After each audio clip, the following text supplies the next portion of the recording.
I broke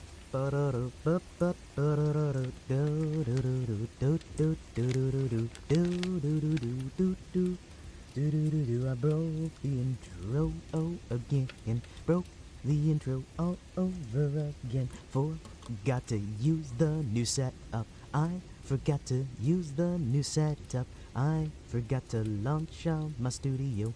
I legitimately forgot to launch Warudo. Warudo! Warudo! Warudo! Why do I forget to launch the thing?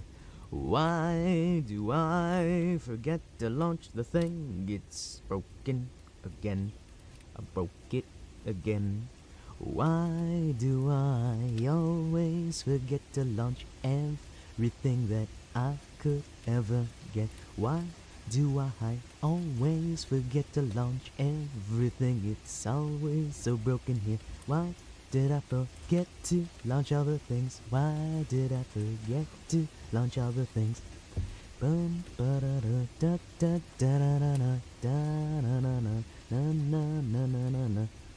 Okay, is it working? Maybe. Nope. Yes. Hello. Hi. Look at that. I exist now. I exist. I actually exist. That is so crazy.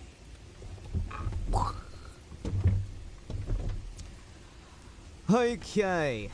Let's see. What do we have? What do we have? Maybe, theoretically. I think I've got a few things working, maybe.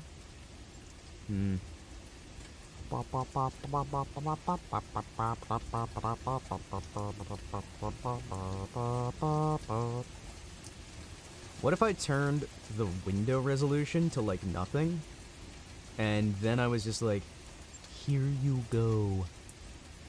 And then I hide the fact that I'm doing this, and then I re-bring it back because I'm just sending the thing. Maybe. Not sure. Well, I'm gonna find out in a little bit. I think we should theoretically be fine-ish, maybe? Okay, what if I just disable all of the extra things? Hide avatar. There we go. That should keep... Yeah! That immediately makes the rendering less intensive. I just click hide avatar when I need to. Hello. Can you guys hear me? Are you guys here? Hello. Is it working? I can't tell anymore. Maybe it is, maybe it isn't. Maybe I broke even more. I don't know. Alright, so, what are we doing today? Today we are, apparently I am accidentally closing a window and forgetting what window that was that I just closed. Oh no, I may have broken... Oh no, I needed that open. Where did you go? Okay, wait. Huh.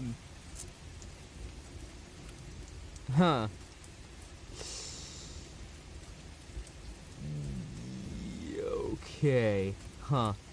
Well, that's fine. This is all fine. Everything is fine. The world is beautiful. Baxter's already live, so I don't expect a few of the regulars to even check in. Baxter's still doing his Mega Donathon thing. I am so happy that my dude is doing well with that. Oh, man. I think I'm on the right channel. Am I on the right channel? Yes, I am on YouTube. Thank you. Beautiful. Amazing. Phenomenal. I got the thing working. The live stream functions. We're all good. I am a professional. I'm amazingly good at things. What are we doing today? Well, you may already know, because every week we do this. We hang out and we set up the schedule for the next week. And this week's schedule is going to be no different in that we're going to be setting something up. Wow, look at that. I'm over here now. Hello. Alright, so I think... Keep you over there. Hi, audience. You're over on this monitor now. As opposed to being on that monitor, or that monitor, that monitor, that monitor, this monitor. You're on this monitor. I have so many monitors, and I need less of them. Alright, cool. I literally just got a message. Hey, so we've moved up the deadline It is 1 week. And I'm just like, what? No, you're kidding me, right? You're not moving your deadline for the project to a single week from now for a few dozen lines. No, why? Oh, man, I am the most professional individual. Excuse me while I send something very quickly to make sure that,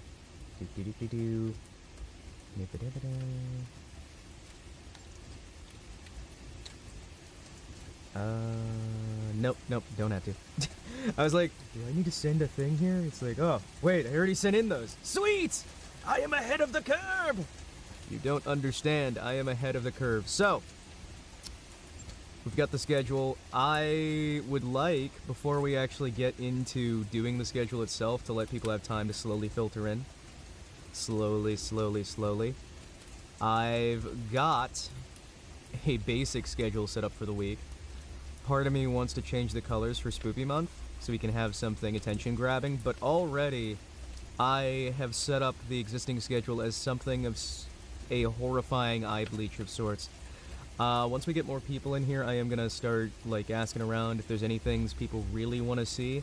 I know I want to get the Silent Hill games for the Wii working. I already own them, but I need to find a way to get the controllers working again, because apparently when I went to check out my Nintendo Wii, I don't have the rechargeable Nintendo Wii. I have the one that used the AA's, and the last time my sister borrowed the Wii, she left the batteries in, or her kids did, and put it on a shelf, and did not tell me she borrowed it. And so that has been sitting on a shelf for about 1.5 years or more, probably, considering the batteries popped and leaked acid all over the interiors of my original Wiimotes. So I am gonna have to buy a new Wiimote, probably with the Wii Motion Plus, so that I can have that lovely extra responsiveness. And what I was thinking about doing is, for Halloween, or maybe something sooner, we would go through that Silent Hill 1 remake they did that makes it all frosty and snowy, because I thought that would be fun. Oh, what? Why am I being added? Hello? Oh no! But yeah, I've got that I am trying to get together and get it sorted. Hopefully, fingers crossed, I'll be able to have that playthrough. I'm still trying to figure out if I want to stay on the current schedule of Twitch 3 days, YouTube 2 days. I think that might be a good idea, but we'll figure it out. I mean, honestly, I'm pretty tempted to have it be a 3 and 3. So we would have 3 days on YouTube, 3 days on Twitch, which would let, like, both sides have their thing. And maybe changing our planning days to actually just being another stream, so we could have a nice, relaxed set of 3 and 3. But I do kind of like being able to meet up with you guys and just figure things out, you know? Oh no. Oh no. Let me see here. Price has dropped. $219 cheaper. What do you mean? Oh. Oh. The price on the XFS Speedster thingy, the AMD Radeon RX 7900 XT thingy, that is actually going a lot cheaper. Nice.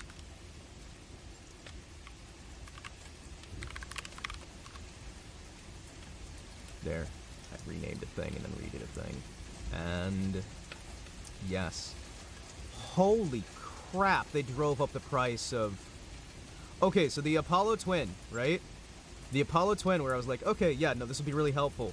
When I listed it, I'm pretty sure it was like $600. Now it's almost $1,000. Wow. Alright. Phenomenal. I am just lightly checking over the throne thing because I got a notification on that, and I'm just like, okay, what do we have here? And I'm looking at some of the things that are listed as, like, added to creators, and I'm like, why are you spending $5,000 on a computer in this day and age? Just get the parts and slow upgrade over time. Do a slow roll, and you'll find yourself in a better position long term. Also, if my voice sounds a little bit weird, apologies. I was doing a lot of loud noises the last few days, so my voice is not necessarily as on board as it could be.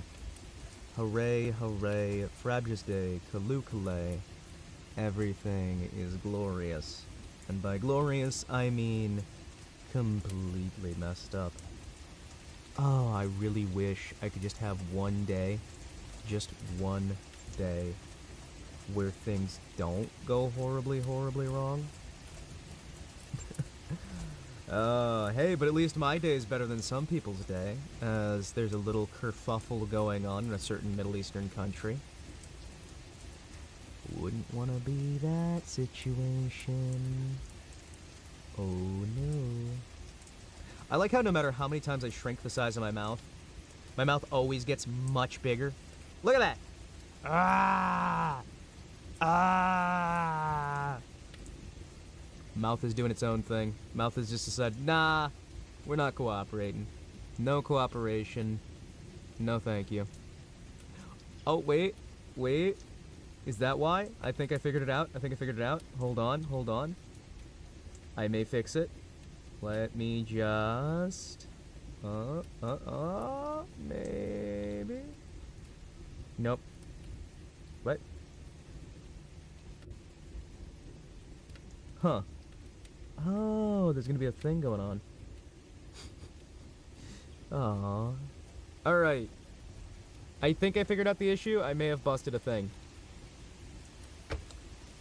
Let me see. If I fix this thing, it might be fixed. And if I don't fix the thing, it's not fixed. Okay. Let me see. Boom. Boom. Boom. Boom. So, guys, I have to say it right now. I am very happy with how you guys have been enjoying things lately, and I'm trying to do some work to improve things even further. The Zomboid streams have been far and away a wonderful time, and I'm very happy people are enjoying them. I'd like to have a more firm schedule this time around, because I'm noticing that the looser schedule that lets me pick whatever is making it so I pick nothing, and we just stumble and bumble and fumble, and that's not good for anything. I don't expect you guys to be sitting around watching me just do nothing of value, even though nothing of value can sometimes be of value. Alright, let's see. Can I... Is it working? Is it working? Hey, look at that. I've got the slightly fixed one. It should have a little more reasonable adjustments. You're probably not going to really notice much difference, but this layout should let the mouth move a little more freely and flow on its own. Though I do probably need to shrink the mouth so it doesn't look like I'm gonna burger. Yes, we are going to do some games today as well. We are going to definitely do some games today. The thing is, right now I want to get a few things ready to go. I want to get some stuff together. I want to do some things and make it work. Boom, boom, boom, boom, boom, boom. Yeah, I've been concerned lately with a few things, but I think it should be good. Delightful. Alright, this should fix everything. Maybe. But maybe it breaks everything again. I'm not sure. At this point, I'm just concerned about the fact that someday I'm going to be able to actually have a character complete without everything being wrecked forever. Maybe. Maybe that happens, maybe it doesn't. Who knows? Alright, theoretically, I should be able to open you up. Open this, and this should work. Maybe.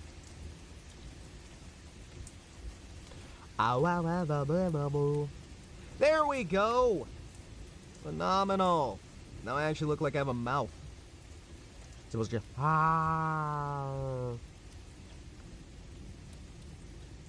I don't know. We'll figure it out as we go. We'll figure out the little bits and bobs, and something about the mouth movements no longer looks natural. A-E-I-O-U. A-E-I-O-U. Yeah, nope. Nope. That one's better. That one is definitely better. Why is design such a difficult thing in general? I've gotta wonder deep down inside, because I think part of it is just... it's all about the subconscious, maybe? Not sure. Not sure. Not sure.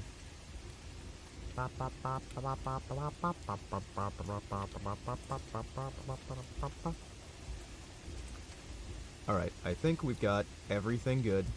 We're golden, we've got everything set up, all that stuff's good. I've given plenty of time for folks to show up, even though I don't think anybody did. What you gonna do? And let's sit back, relax, chillax, max out, act all cool, and see if we can successfully. Okay, bring up the schedule for today. It is looking like it's just gonna be me chatting. Today seems to be one of those slow days for the YouTubes. So I will bring up the source. That would be a window capture. Thank you. Window capture, window capture, window capture, window capture, window capture, window capture. Boom, ba, ba, ba. So here's what we got for the schedule so far. Crunky provided some fan art down in the chat, which was nice. We got some fan art from Crunky, and I was able to put it in there. It's funny to me. I don't actually get the joke, but you know what? I'm gonna use it, and I'm gonna hope it works. Wait, it kind of looks like when I was looking at it, I was thinking, like, is that a wrestling reference? Am I missing something? It feels really, really familiar, and I'm not sure why, but there we go. I've got the quote set up. I'm trying to figure out what we want to do this week.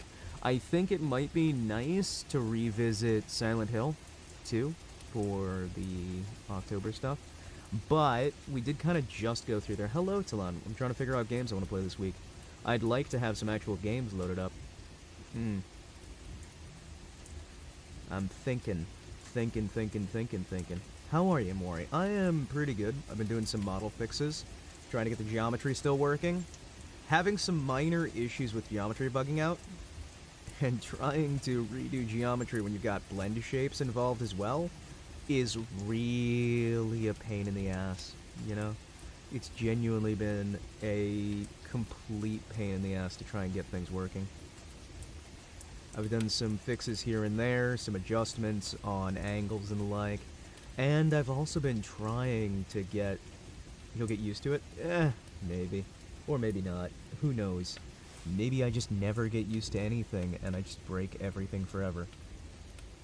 So, Tuesday I'm taking the day off because I really need to just relax and maybe run a tabletop for some friends, just take some time off on Tuesday. Fridays, as usual, are nothing. That is for family time. It's like a bike. Once you learn to ride it, then you can ride it. I never learned to properly ride a bike. So, let me put it this way. My doctor recommended I stop trying to learn how to ride a bike because if I kept riding it, there was a good chance it would cause permanent damage to reproductive organs. I kept racking myself on the bike over and over and over and over again because I couldn't figure out how to properly do anything with it, and when I would try to jump to the side, it was causing physical damage, and I'm just like, why? Why can't I learn how to ride a bike? Tried to not sit on your balls? I tried to not sit on my balls. I tried doing a few things, and it's just every time I turned around, that bike was just like, hey, Himawari, do you need these testicles? I don't think you do. It's just like, bam, bam, bam, bam, bam. I guess now that I'm on a robot body, that kind of isn't going to be as much of a problem, so I could probably learn to ride a bike now. Maybe, like, just download the data into my central core and call it a day. But, who knows? Yeah, when I was a little tyrant, training on a foreign world, learning how to become a man, and my father tried to teach me how to ride a bicycle, It was an embarrassing, embarrassing moment. I will never live my dreams of conquering a planet while riding on a bicycle. And if I ride a motorcycle, I'll have to be riding in the sidecar. But you know what? At least I'm an evil villain overlord, so I can still get a chauffeur or a henchman to ride the bicycle for me. Oh, that was a big disappointment. My father was major into motorcycle riding and motorcycles in general, and he really, really wanted me to get into motorcycle riding so I could do motorcycle racing and whatnot. So, me not being able to figure out how to ride a bicycle didn't work. I realized I don't want to talk about your balls anymore. It's not about the balls, it's about riding a bicycle. It's about riding a bicycle, not testicle. Bicycle, not testicle. My new book being released on Amazon sometime in the next 37,000 years. That's what they all say. That's what they all say. This is a conversation Talon has had many times with many different people. It keeps coming up, and it keeps happening. It's just how things are. So yeah, no, I never learned how to ride a bike, and by extension didn't learn how to properly ride a motorcycle. Even though I liked riding motorcycle, which actually, I was surprised that it was easier to ride motorcycle than it was bicycle. Like, honestly, I was really surprised it was easier to do motorcycle than it was bicycle. Like, I never was confident enough to go, like, full pelt on the motorcycle. Mostly because family were like, if you can't ride the bicycle, you'll never ride motorcycle. But every time I've tried to ride motorcycle, it's gone fine, right? Whether it's like dirt bikes, whether it's mountain bikes, whether it's road wheels, whether it's the Chinese-Japanese style motorcycle, or the more Western style, the Harley-Davidson. I've done like the long handlebars, the Gorilla Grip, I think they're called, where it's got the big, like, you got your hands like all the way up there, and they're in the air, and you're leaning back. I've ridden on trikes before, and a bunch of other ones, and it's just like, it never was as difficult as it was doing bicycle, and I think it's because of the motions you have to make with your legs for the constant pedaling with the balance, rather than it's... I do think it's something to do with, like, the way you have to move your legs and balance everything else was causing the issue, because, again, the motorcycles were fine. So yeah, this is the schedule so far. I'm trying to figure out if what would I do for specific games this week? We had a few that have been suggested by chat, and I think it might be nice. There's that Do I have Pathologic still, actually? Do I have Pathologic, or is that on another... Damn, I don't have Pathologic. I was gonna try and pull that out and make that work. Zombie Panic. I don't know, Zomboid again? Well, we are doing Zomboid on Thursday. We're doing the Zomboid stuff on Thursday. We're doing, like, Until I Stop. We're doing that. We could... What, you just want to make this week a Zomboid week? Because, I mean, Zomboid's something I have fun with. It's something I can keep doing. Let's put Stalker on the list, actually. Let's put Stalker. Huh. You know what game I found works really well on stream? Okay, what game is that, out of curiosity? What game is the game that works really well on stream? This is when he's like, well, you just have to play Orifice Puncturer 3. Crusader Kings 3. Had lots of fun with Conjurer. I refuse to play 3, but I could do 2. Because I own everything for Crusader Kings 2. Literally everything. Which is also part of why I do not have Crusader Kings 3. Because I already bought Crusader Kings 2 and pumped everything into it. We could probably do some, like, mods or something. I mean, that might be a thing. CK2 when? Never. Just because you asked me when. Just because you asked me when, I say never. Never! Never. Out of spite. Wait, didn't they have that zombie survival mod for Crusader Kings 2? I think they did. Wait, they put Spawn inside of Call of Duty. They put Spawn... Wait, the new one's just called Call of Duty. Are they just gonna try and keep that there forever? I mean, Spawn is... Yeah, no, I could see Spawn working for Call of Duty. Yeah. He's one of the few people that would really fit there.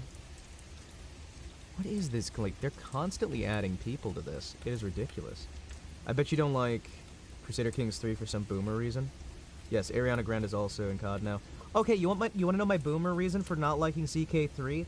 It's a dog shit video game that ruins the established setting, ruins the established mechanics, simplifies things to a degree that it's no longer fit for purpose, and is generally a miserable experience designed for people who don't have the patience to actually play a video game, when if you would actually just learn Crusader Kings 2, you would have a far better experience because it's a far better game, whereas Crusader Kings 3 cuts away the main feel and appeal of the entire franchise, destroying any of the reason that you would want to play.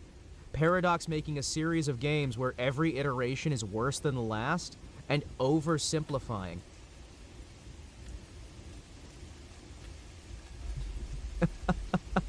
What's up? Hey! How you doing, King? How you doing? If you would have let me write an answer, I would have wrote the exact same thing. Well, yeah, because it's the obvious reason. My goodness. I'm sorry, Call of Duty HQ? Wait. Call of Duty HQ. Oh, no. Wait. They turned Call of Duty... Oh, no. So Call of Duty is now just one base game that they keep releasing other things? Damn, I like the new outfit so much. Well, thank you. Thank you. It has a cape, too. The cape is... You can't see the cape, really, because the wind's not blowing, but it has a cape. You'll have to trust me. You'll have to trust me. You'll have to trust me. This does have a cape. Let me move the camera so you guys can see. Wait, where'd the cape go? Where'd the fucking cape go? Where'd my cape go? Where'd my cape go? Where's the cape? My cape's missing, everybody.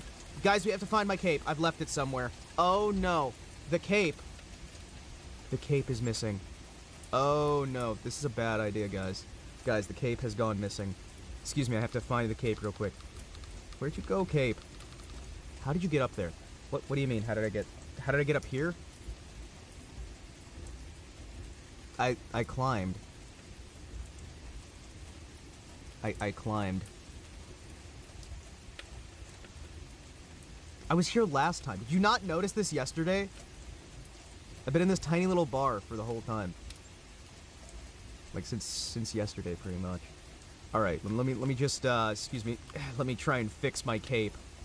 Son of a bitch! Why is my cape missing? Okay.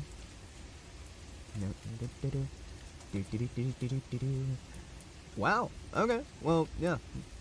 Warrior, let's do Mech Warrior Wednesday. Mech Warrior Wednesday. Mech Warrior. I was busy trying to guess the secret word, so no, everybody was trying to guess the secret word. Literally everybody was just like, hey, listen, we need to find the secret word. We need to find it, it's hidden, and then we can just pelt you with things until you change the secret word. Ah, oh, man, I need my cape back. Give me my cape. Gimme, I want my cape back. Did anybody find the secret word? Yes, they found the secret word. And then it was just going, plah, plah, plah. Focus on the purple skull, it's awesome. Yeah, it is awesome, look at that. It's my little bow tie, and it's got a skull in the middle. It's great. What was the secret word last time? It was horde. There were 3 different secret words, and you guys found none of them. One of them was horde. One of them was you can't. Like, you can't be serious, I think it was. And we had... Yeah, it was horde, like a zombie horde. No. You won't, I think, was another one. But it's like, we had a few of them, and I'm just sitting there and I'm like, okay, this will be fine. I've even got some, like, weird backups that'll be silly. And still, nobody found them. Nobody found them. And it made me very sad. Very, very sad. I wanted to cry because it was so sad. Siri, this is so sad. Play Despacito.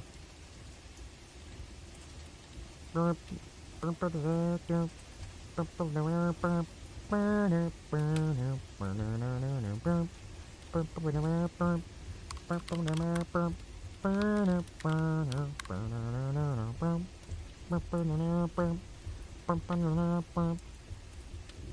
thought the words were about you. No, they were about the game. I even said that. I even said that it was phrases you would use over the course of the stream due to the nature of the game. I said that like several times in various versions. The whole point, whoever uses horde, a horde of zombies, you're hoarding ammo. There are so many instances that I've even seen people saying that during the Zomboid streams.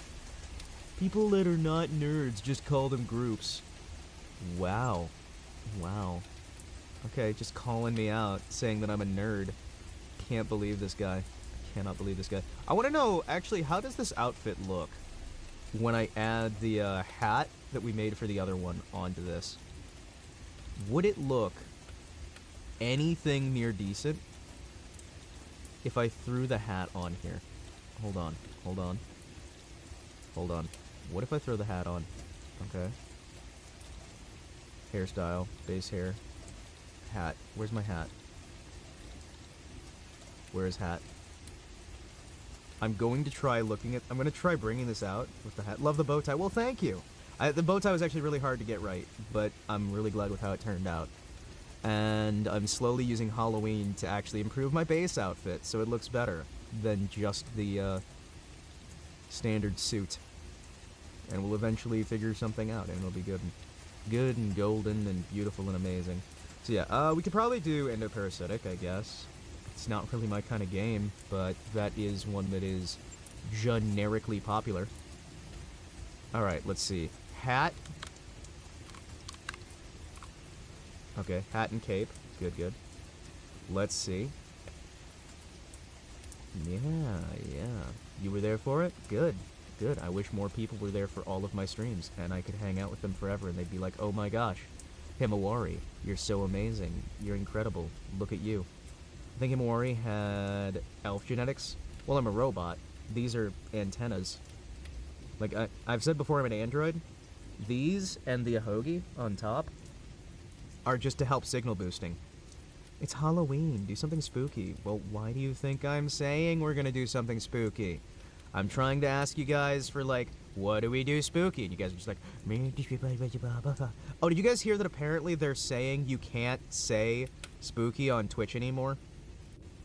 Like, apparently they think that that's a slur on Twitch, and some people got in trouble for it on YouTube even. And I'm just like, really? Really? Really? Why? I was actually thinking about playing Resident Evil 0. It's apparent... So, it's used... They tried to make it a slur in, like, the 90s or the 80s or something like that for a very brief time, but it was used for spies. It's spies. But because someone used it as a slur for, I think, the Chinese or something like that? It was something like that. But it's like, because one group tried to use it as a slur, they're trying to say, no, no, no, you can't say that anymore. And everybody knows it's just, they don't want people calling out spies. Oh, man. Alright, let's see. Can I find... Is he just finding the entity game? Are those... Okay, when you say that, are you talking about the, like, the observation duty ones? Or, like, that whole type thing? Because, like, I've never seen the... Well, I see the appeal in it, right? It's like a point-and-click adventure game, but you're pointing, clicking on little bars and trying to figure out how they change things. Give me a second here. Somebody sending me a message. Why am I getting an emergency message? What? Oh, yeah, that battle nonsense. Oh, Sarah Bean's live, playing Phasmo. Oh, Phasmo. Man, everybody wants to play Phasmo lately. I suppose it is Halloween, so that's like the thing to do right now. That's a little creepy. I mean, they get some decent scares. I just don't really see the gameplay to them, you know what I mean? Alright, let me see. Open characters folder.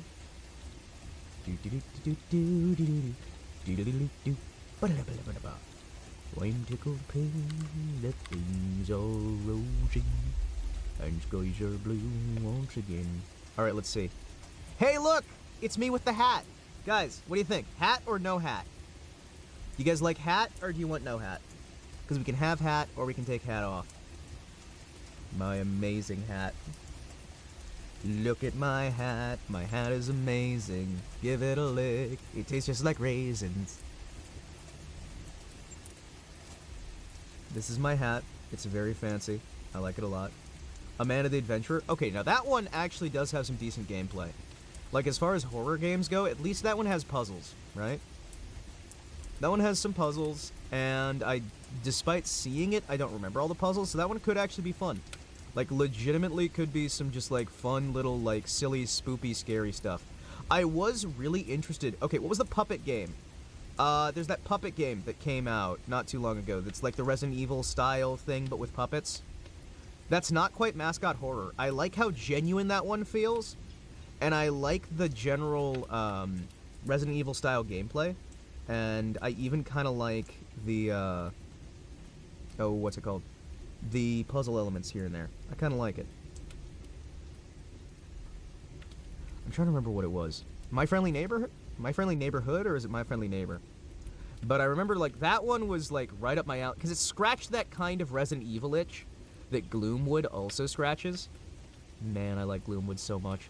I heard there's supposed to be an update coming out for Gloomwood, actually. Man, I can't wait for that. I'm going to keep coming back to Gloomwood every time they release a new update, and I'm just going to be like, yes, Gloomwood is amazing and phenomenal, and I adore it. Gloomwood is the best. Alright, let's see.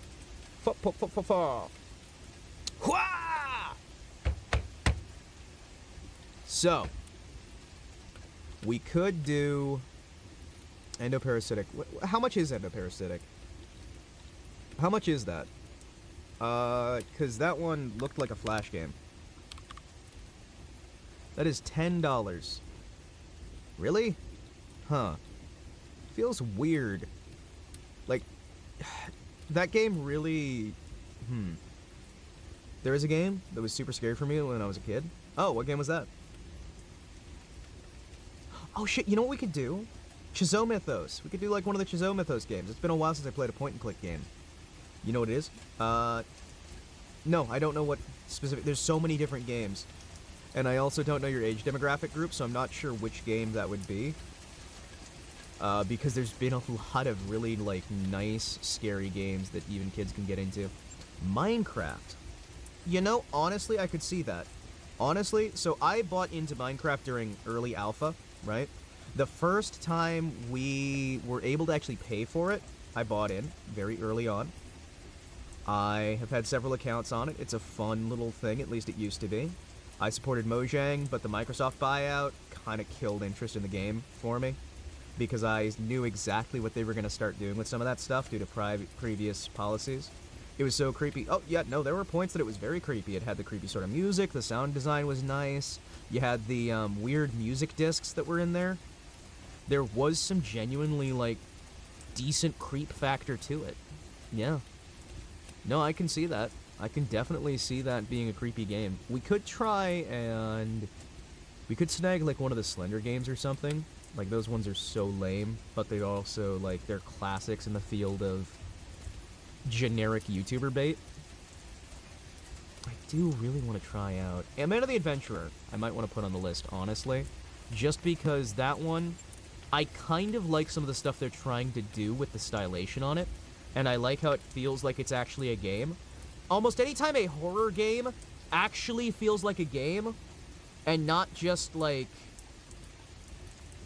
anytime it feels like an actual game, right? I am happy with them feeling like a game. Welcome to the Game is another horror game with some fun mechanics. Yeah. Yeah, that is true. That is true. They've got some fun mechanics. Didn't they have the back door, though? Was that 2 that had the back door that the dev put in? I was listening to a, oh, what's it called? I was listening to a, interview thing, or, expose, English is a difficult language. But I was listening to this thing, and they're talking about how at one point, apparently, the dev for it had some backdoors in it where he could change the settings as you were playing to mess with streamers. And that kind of has me a little bit just like, I've got some concerns, you know? Like, even if it's removed, right? The fact that you're willing to do that kind of thing, of course a lot of games already have that kind of stuff. It's kind of an open secret. You're just not supposed to talk about it. But, yeah, I don't know. I mean, I do remember watching Markiplier playing that back when the game was first out, and I remember seeing some of the gameplay on it was interesting. Some of the styles are decent. There's a bit of controversy. It was shitty, especially considering how tedious the game could get. Oh my gosh. Yeah, no. That's one of my problems with horror games in general. When you snap your fingers, you're reminding me of my father. Well, I mean, I have been called old before, so you know what? There is that. I have been called old many times. So, well, A Man of the Adventurer might honestly be one that I want to toss on there. You know what? I'm going to write these down in a little side thing as the, in the live stream live chat thing. I'm going to just write these down as we're going for potentials that we'll go over. So, Endoparasitic. That's got some good classic Flash game vibes. I'm going to put The Last Stand.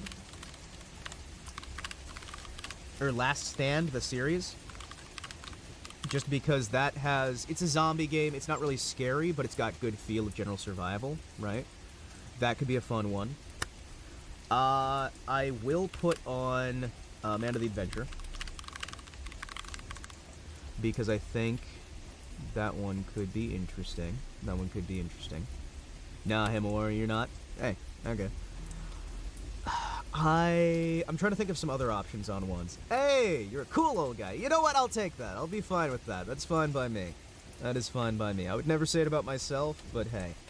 Okay, so we've got that. We could go delving into some of the older ones to see if they still hold up. Do you guys remember any of the, like, older horror games that were, like, really good at the time that we might be able to check back into? The one that I'm really thinking about... They had that, I remember this would have been 2014, maybe abouts, I want to say. They had that big-budget Slender game. What was that, like Slender the Arrival or something like that? And I remember that one being like... Because I'd like to, like, take some stuff that's fairly recent, like A Man of the Adventurer, and compare it with some of the older ones. Maybe not going back to, like, Amnesia, because that one would be, like, a multi-stream thing. Although Amnesia would be fun. I feel like that one was big on the charts, like the original Amnesia, and it did kind of establish a lot of careers, so it might be fun to check that back out, see what's going on with theirs, see how's it hold up, what are some of the modding scenes, stuff like that. Might be a nice nostalgia trip for some folks who were active on YouTube at that time period. But I'm trying to think of some other ones, because I know there was Slender the Arrival that had a really good rep for a while there. There was Amnesia, The Dark Descent, that had a good rep there. Soma was more recent, but that one, like... I'm gonna be honest. Soma, even the... Like, Slender the Arrival and Soma, both kind of feel... Even Amnesia, to an extent, they feel off to me. You know what I mean? Like, in terms of just game design, they... Corridor was scary? Let me check that out. Corridor. Let me see, is that on Steam or is that a freebie? Corridor. The Corridor? No. Shadow Corridor, Corridor Z, Corridor Game. Maybe I looked that one up. Let me see here. Corridor 7 Alien Invasion. I'm sorry, what? Corridor 7 Alien Invasion? What are you? What are you? What are you? Oh! Oh, that's one of the Doom likes! Yeah! Dude! Oh, man. Yeah, that's some EGA graphics, man. That's some EG... Oh, dude, those colors. Oh, it's so bright and colorful, and there's, like, goblins and melty faces and whatnot. Sorry, my brain got distracted by boomer shooters. Operation Body Count. Operation Body Count. do do do do do do do do do do. So yeah, Man of the Adventurer could be a potential one. Yeah. Endoparasitic could be one. Honestly, Welcome to the Game could be a potential one. I could try it. It's got some decent mechanics, but I am nervous about wading into that potential controversy, just because I don't want to get on the bad side of a dev like that. I mean, it is kind of sad. It is kind of sad, because, I mean, like, again, I think that people should be able to make mistakes and make poor choices and not have them held over their heads for the rest of their lives. And I worry that that dev, by making that choice to mess around a couple times, will never be trusted again. Which, I mean, you know, trust is something that's earned, not given. And you can lose it real fast. But it is, I hope that dev winds up figuring out and learning a few things from these circumstances and growing as a person. I always would prefer that somebody improve and get better, because I think that people can improve.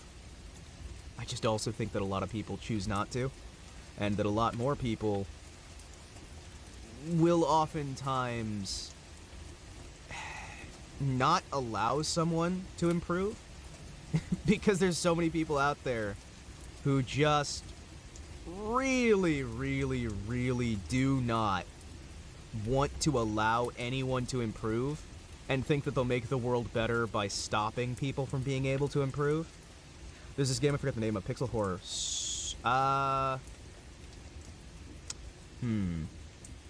I know there was I'm Scared. That was one. That was one that was like a classic. Is I'm Scared still in development? Is that one still in development? Because I remember that one was pretty decent. 2016. I remember that one vaguely. I remember that one having some decent scares. And some decent puzzle elements. Like some decent, like, pixel art exploration stuff. I'm Scared is a horror game that protagonizes the player. What? Puts him in a severe first-person experience. Surreal first-person experience. Find keys, open doors, search for the exit to the nightmare. Have to let you know. It'll try to deceive you as many times as it can. Enjoy your stay. What you need to know. Game contains themes such as suicide, loneliness, play discretion advised. The game's properties on Steam and select the 2016 branch to play the game's old version. Oh, okay. Okay.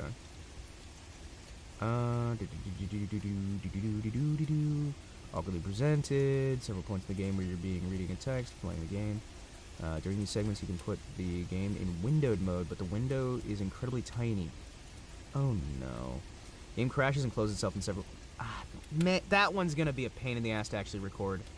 Yeah, I'd have to have that on a I'd have to have that in a desktop I could actually get to.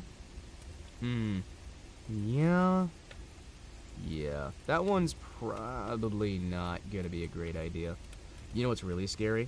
Well, what's really scary? What's like the scariest thing? What is the scariest thing? The inevitability of the end of everything? Chinese game? Chinese game. Chinese game. What?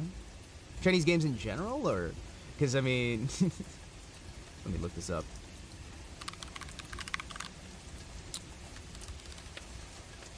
What the heck are some of these games? I'm sorry, what are some of these games? I'm sorry, what?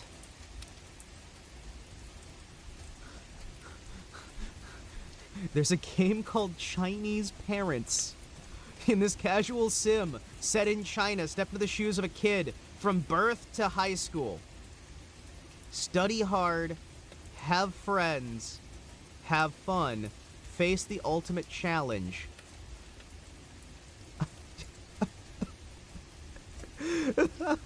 Okay, alright. Reminds me of, what the heck was that game series where you started fresh out of high school and you were trying to live, like, daily life? I remember that from, like, 2006? 2007? Something like that?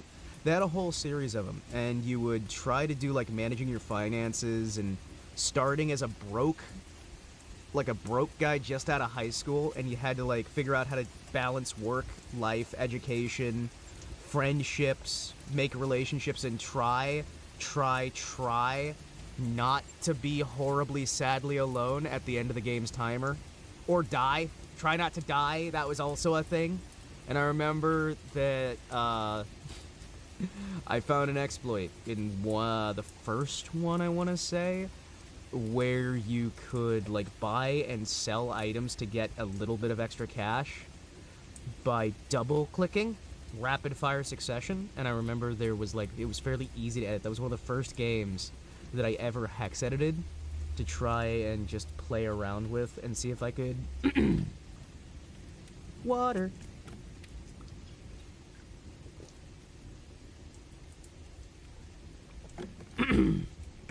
Paper dolls was scary too. Oh, let me check this out. Paper dolls. Oh. Huh. Paper Dolls 2 and Paper Dolls 2. Oh, these ones. Oh man, these ones are always like Asiatic horror is definitely a different style. I'm just going to say that in general. Those ones are always really fascinating in how they like put things together. I do get concerned though cuz a lot of horror games just boil down to we wanted to do a point and click adventure game or a movie, but we had to put a game with it. I think, yeah, we'll put Endoparasitic on this week. We'll put that on. Give me a second here.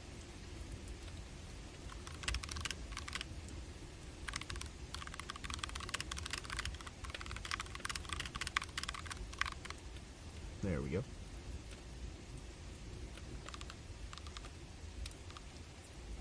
Alright. We probably should, on Wednesday, do Mech Warrior. We should do Mech Warrior. We'll do some Mech Warrior on Wednesday. Nah, it's Spooky Week. We'll do that next month. We'll do Mech Warrior next month. We'll do spooky stuff this month. So we'll toss Endoparasitic on somewhere.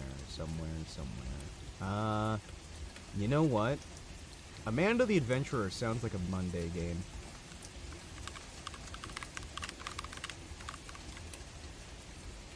Amanda Adventurer. Amanda Adventurer. Put that on Monday. We'll do that for a spooky. Thursday we'll keep Zomboid. We're still doing Zomboid on Thursdays until I die horribly.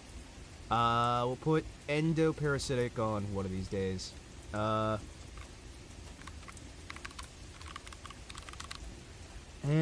what's the other one that I want to snag there? Put that on there. You know what? Let's put Last Stand on there. That'll be another zombie game. That'll be another zombie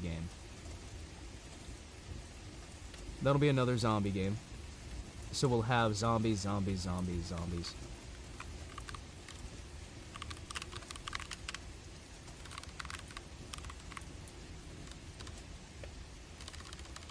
Yeah, we'll put the Last Stand stuff on there. We got a good week, actually.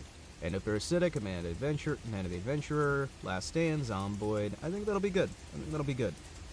That sounds like a good week. We'll probably leave the planning on this week as well, as like just leaving that there, making sure it can be done. What I'm thinking about doing is potentially shifting my day off from Friday to Tuesday, so that I can just take every Tuesday off and keep the schedule steady. And then I would basically have the... No, that might not be a good idea. We're going to figure it out. But yeah, this is going to be a great week. As said, we do streams on Twitch and YouTube. I'm trying to keep it so the days we are on YouTube are always the same, and the days we are on Twitch are always the same. Tuesday is kind of the wild card, where some weeks I won't be doing anything, sometimes I'll be doing it on Kick, sometimes I'll be doing it wherever, but this is the basic sort of schedule layout here. We've got our good classic thing. As stated on here, I am Himawari Kotetsu on everything. On everything, I'm just at Himawari Kotetsu. So, that's fine. I believe we have the days correct. Yes, October 8th, 9th, 10th, 11th, 12th, 13th, and 14th. We've got a Friday the 14th, Friday the 13th. I may, like, do a last second on Friday. Since it's a Halloween and it's Friday the 13th, I may do a sneaky breaky watch-along on Discord where we hang out and watch a Friday the 13th movie. That might be fun. We'll see whether that becomes a thing or not. We will see. We will see. Could be an excuse to hang out with folks and just, like, shit talk a movie. Could be fun. But this looks like it's going to be about the week. Yeah. Endoparasitic, Man of the Adventurer, Last Stand, Zomboid, and then the weekly planning. Sounds like a good plan. Now, most likely, the streams on Twitch, I'm going to play the game, take however long it's going to be, and then do some extra silly stuff along with it. My streams usually run about 8 to 10 hours, though lately I, due to other things in my life taking precedence, like medical care and the like, I've been running about more 7 to 8 hours, sometimes 6, sometimes 6. Hopefully we'll be able to just have some fun. If we've got a good game to keep me focused, that'll make it much easier for me to get through. I think all of these should be games that I can actually really get into, because the biggest problem I have with games these days, in a lot of cases, is definitively, quite simply the fact that when I'm sitting here looking at these, a lot of games are just, especially with horror, they're just not proper games as much as they are scary. And I'll be honest, a scary game that isn't super scary but has really, really good gameplay is better to me than a game that's super ultra terrifying but the gameplay is awful. Like, I mean, the puppet combo stuff, for example. I like the art style, right? I like the general feel of them. They're not really great game experience. They're trying to do a bit of that classic Resident Evil feel, and they kind of get there, but there's always some bit of the special sauce that feels like it's missing. I feel like My Friendly Neighbor does a little bit better job of kind of capturing that special sauce of the Resident Evil formula for the classic ones, without, like, because it even has, like, the minigun stuff, right? It has some good of those elements, because it's like, there was always that level of cheese, and they were scary. It's like a scary movie from the 90s. And while visually, some of these games can capture that really well, I find gameplay-wise, a lot of horror games forget that they're a video game, which is kind of sad, right? Like, if I'm playing a video game, I'm playing a video game, right? Whether it's a horror game or not, if I'm playing a video game, it should be a video game. I don't really know any other way to describe it. And it feels like there's a lot of game devs who miss out on that. If you're doing a walking sim, one of the great ways... we're going to go dev talk here for a second, okay? Let's do some dev talk. So, if you are designing a video game, and you want to do like a walking simulator, right? For those of you who aren't aware, walking simulator is usually a term that is used to describe games where there's very little gameplay. You're just walking around from one place to the next doing things. Find ways and excuses to kind of just add in some little bits that fit your setting in terms of how you're doing your story outside of just the walking around. Treat it like a point-and-click adventure game and you'll find things a lot better, where it's like, hey, find the key, do this. The Resident Evil 7 was a really good example of taking point-and-click adventure game concepts and old Resident Evil concepts, and putting them into a gameplay format. And yes, that one did have the shooting and whatnot later on, but I don't necessarily think you need combat to still be video game in terms of gameplay. There are puzzles you can do and fun things you can do with that without having to do gameplay, where you can still have your walk around a big environment and the like, but you need to have mechanics that can bring you in and give you something more than you would get by just watching the thing played on a television set. If I can get the exact same gameplay experience of playing your video game, watching a YouTube video, you haven't made a game. I'm sorry, you have not made a game. You've made a video, or you've made a novel, or you've made whatever. And that sucks, right? It really sucks, and it shouldn't have to be that way, but that's how it is, you know? You gotta balance your scares with your gameplay. You give yourself a good environment. I'll tell you something. My Friendly Neighbor, not really a scary game, but it has some good gameplay elements. Gloomwood can be terrifying, but it's a game first and foremost. And the thing is, you can still have, like, your walking simulator or your horror game or whatever and have some solid, good experiences out of it by adding in little bits that are genuinely just fun little experiences. If you get a good, solid core gameplay loop and you add the horror around it, the horror will not be there forever. You need something other than the scares to keep people around. And you need to have moments of relief. One of the biggest problems that I have with the Five Nights at Freddy's series isn't what you might think. Some people would sit there and go, well, Himawari, of course you have a problem with it. The gameplay's generic and everything else. No. It's not even the gameplay, because there are some mechanics that are fun and they try some new things. It's the lack of genuine rest in many of them, which is why I think Pizzeria Simulator did a much better job. I think Pizzeria Simulator was the magnum opus of Five Nights at Freddy's because you had relaxation. Sister Location kind of had that too. You have relaxation where you can sit back, you can calm yourself and have a more friendly and welcoming environment temporarily before going back to the scares.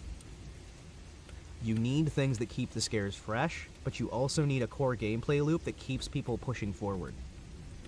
Yeah, if you make the scariest game on Earth, for example, and no one's able to finish it, well, no one's able to finish it until they just play through the same early segments over and over and over, get bored with it, and then they'll eventually just get angry with it, and it'll stop being scary.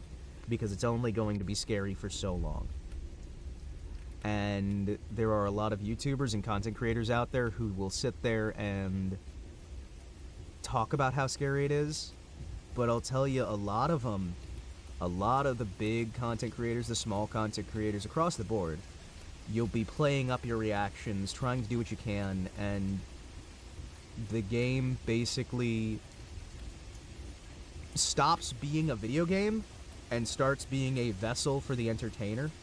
And while that can make some decent cash, you're not going to make a good video game out of that. You need to cater to more than just content creators.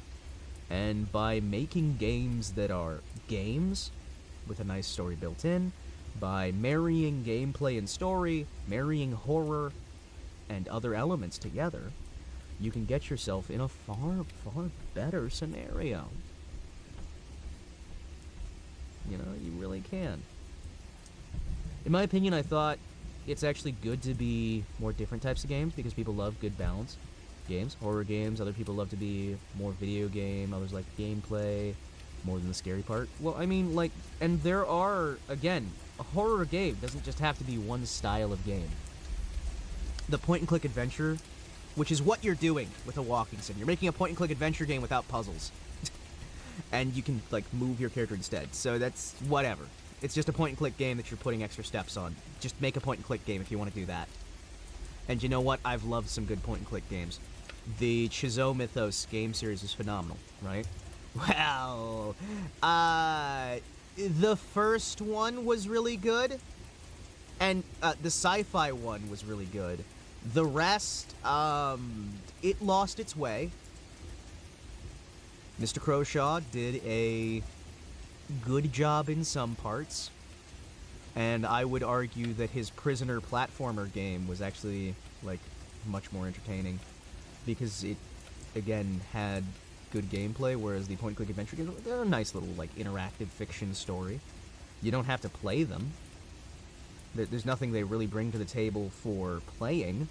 You can watch a YouTube video or a live stream and get the full experience. There's not really that much that's beneficial for it being a game. You know? I mean, it could be a web series and be just fine. It could be a book and be just fine. It could be anything else and be just fine. What is the purpose for your game being a video game is, I think, one of the big things we have to ask. Why is your video game a video game? What medium are you using, and what do you bring to the table in that medium that could not be done better in a different medium, you know? Now, that said, I will agree that variety is the spice of life, and it is delightful to have a nice bit of variety.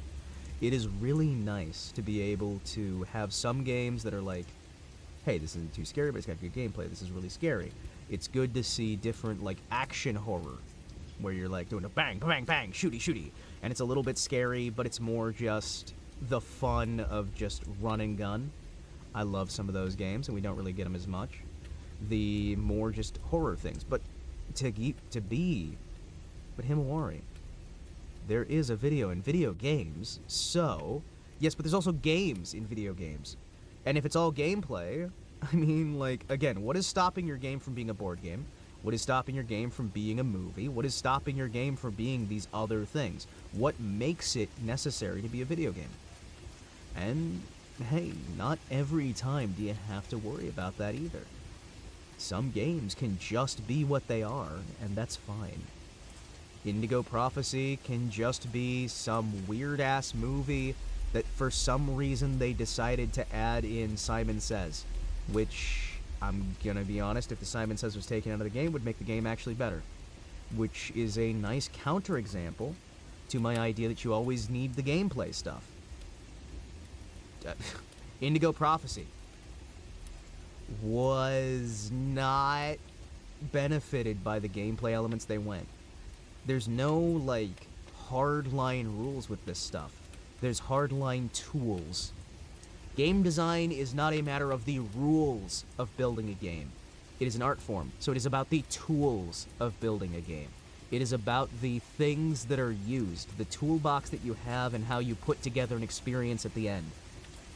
So anything I say with all of this, at its core, you have to remember that sometimes it'll work, sometimes it won't. Sometimes it's a good idea, sometimes it's a bad idea, you know? Video games, some people take the first part, others take the second part. Yeah. And the good games, the really good games, merge it. They get that combination of video and game, story and gameplay. Because, again, your actual story that you're doing, the story that you've got in your game, even if you decide to have no story, I've said this before, the game itself will create a story. The game itself will build a story in every element of the UI that you use, placement of objects in a level, anything and everything you do builds a story. Whether you want it to or not. Your character design is a story. Your weapon design is a story. The choice of enemies, the choice of levels, all of that is a story. And if the story is incoherent, it'll be noticed even if it's only on a subconscious level. It needs a certain level of consistency, and if you're doing a horror game, you need to subvert that consistency from time to time in a way that is unsettling and is as close to being consistent as you can in some cases. Making use of the uncanny valley can be an incredible thing for horror games. I would say one of the easiest things you can do nowadays is, well, no, we made our characters as realistic as we possibly could, because you're going to be off. And then you just leave those little things incorrect, and you just make people uncomfortable. Sometimes trying your best to be comforting, trying your best to be accurate, trying your best to be realistic in a way that is unthreatening, being intentionally unthreatening, can be the most threatening thing in the world. Especially if you're going in making sure you're not genuine in your non-threateningness. Because people can feel that. People can notice that. People are not nearly as dumb as a lot of folks want to make them believe they are. And it is fascinating to me in general to see how these things build, how these things change, how these things adjust over time, and how things really do shake out. It's good to try, and with any game, to figure out what is the market you're building in here. What is the style you're doing here? With any game, you're going to need hills and valleys, because if you have a constant top level excitement, everything all the time, they're gonna burn out. Like the high octane games where it's always top octane, top everything, eventually you're gonna get bored because you're gonna get worn out and your brain's not gonna be able to hit it. If you get comfortable in the consistency of these things, that can work. but it'll numb you. You're not going to feel super happy if everything's happy forever. You're not going to be super sad if everything's sad forever, because eventually your brain will acclimate, and whatever you're doing becomes just blasé. It becomes the normal. It becomes the thing that is just expected. You know? It is that thing that it is. And the longer your game is, the more time they have to adjust to that. Which is part of why horror games benefit from being short, sweet, to the point, a minimal visibility of the enemy, minimal encounters with these things, minimal times that you can go through the same segment, keep it variety, keep it nice, so that you don't have that acclimation, or, if you're going to make it longer, have happy moments, have joyous moments, have friendly moments, have things that really settle you in and get you super comfortable. Because if you go in expecting a horror game, you're not really going to be scared. But you really shouldn't do the Spec Ops The Line thing and lie to your player base on what the game is. I still think the Doki Doki Literature Club did a bad move when they did that, just like I think anybody who does that lying to your player base does a bad move. There's ways you can get them out of the mindset of a horror game without lying to them about what the game itself is. Lying to your player base is not a good idea. And it may work out for you, and it may not. It may really, really not. It all kind of depends, you know? It all kind of depends. But one of the easiest ways to do that is, yeah, you have it scary. Yeah, you build into the scary. You don't hide the fact that it's scary. You build into the scary, then you have moments where you build out of the scary. And you kind of ramp things back down, and you're just like, oh, this is peaceful. This is nice. I'm calm. I'm collected. I'm happy. This is good. And then you suddenly rip the joy away from them.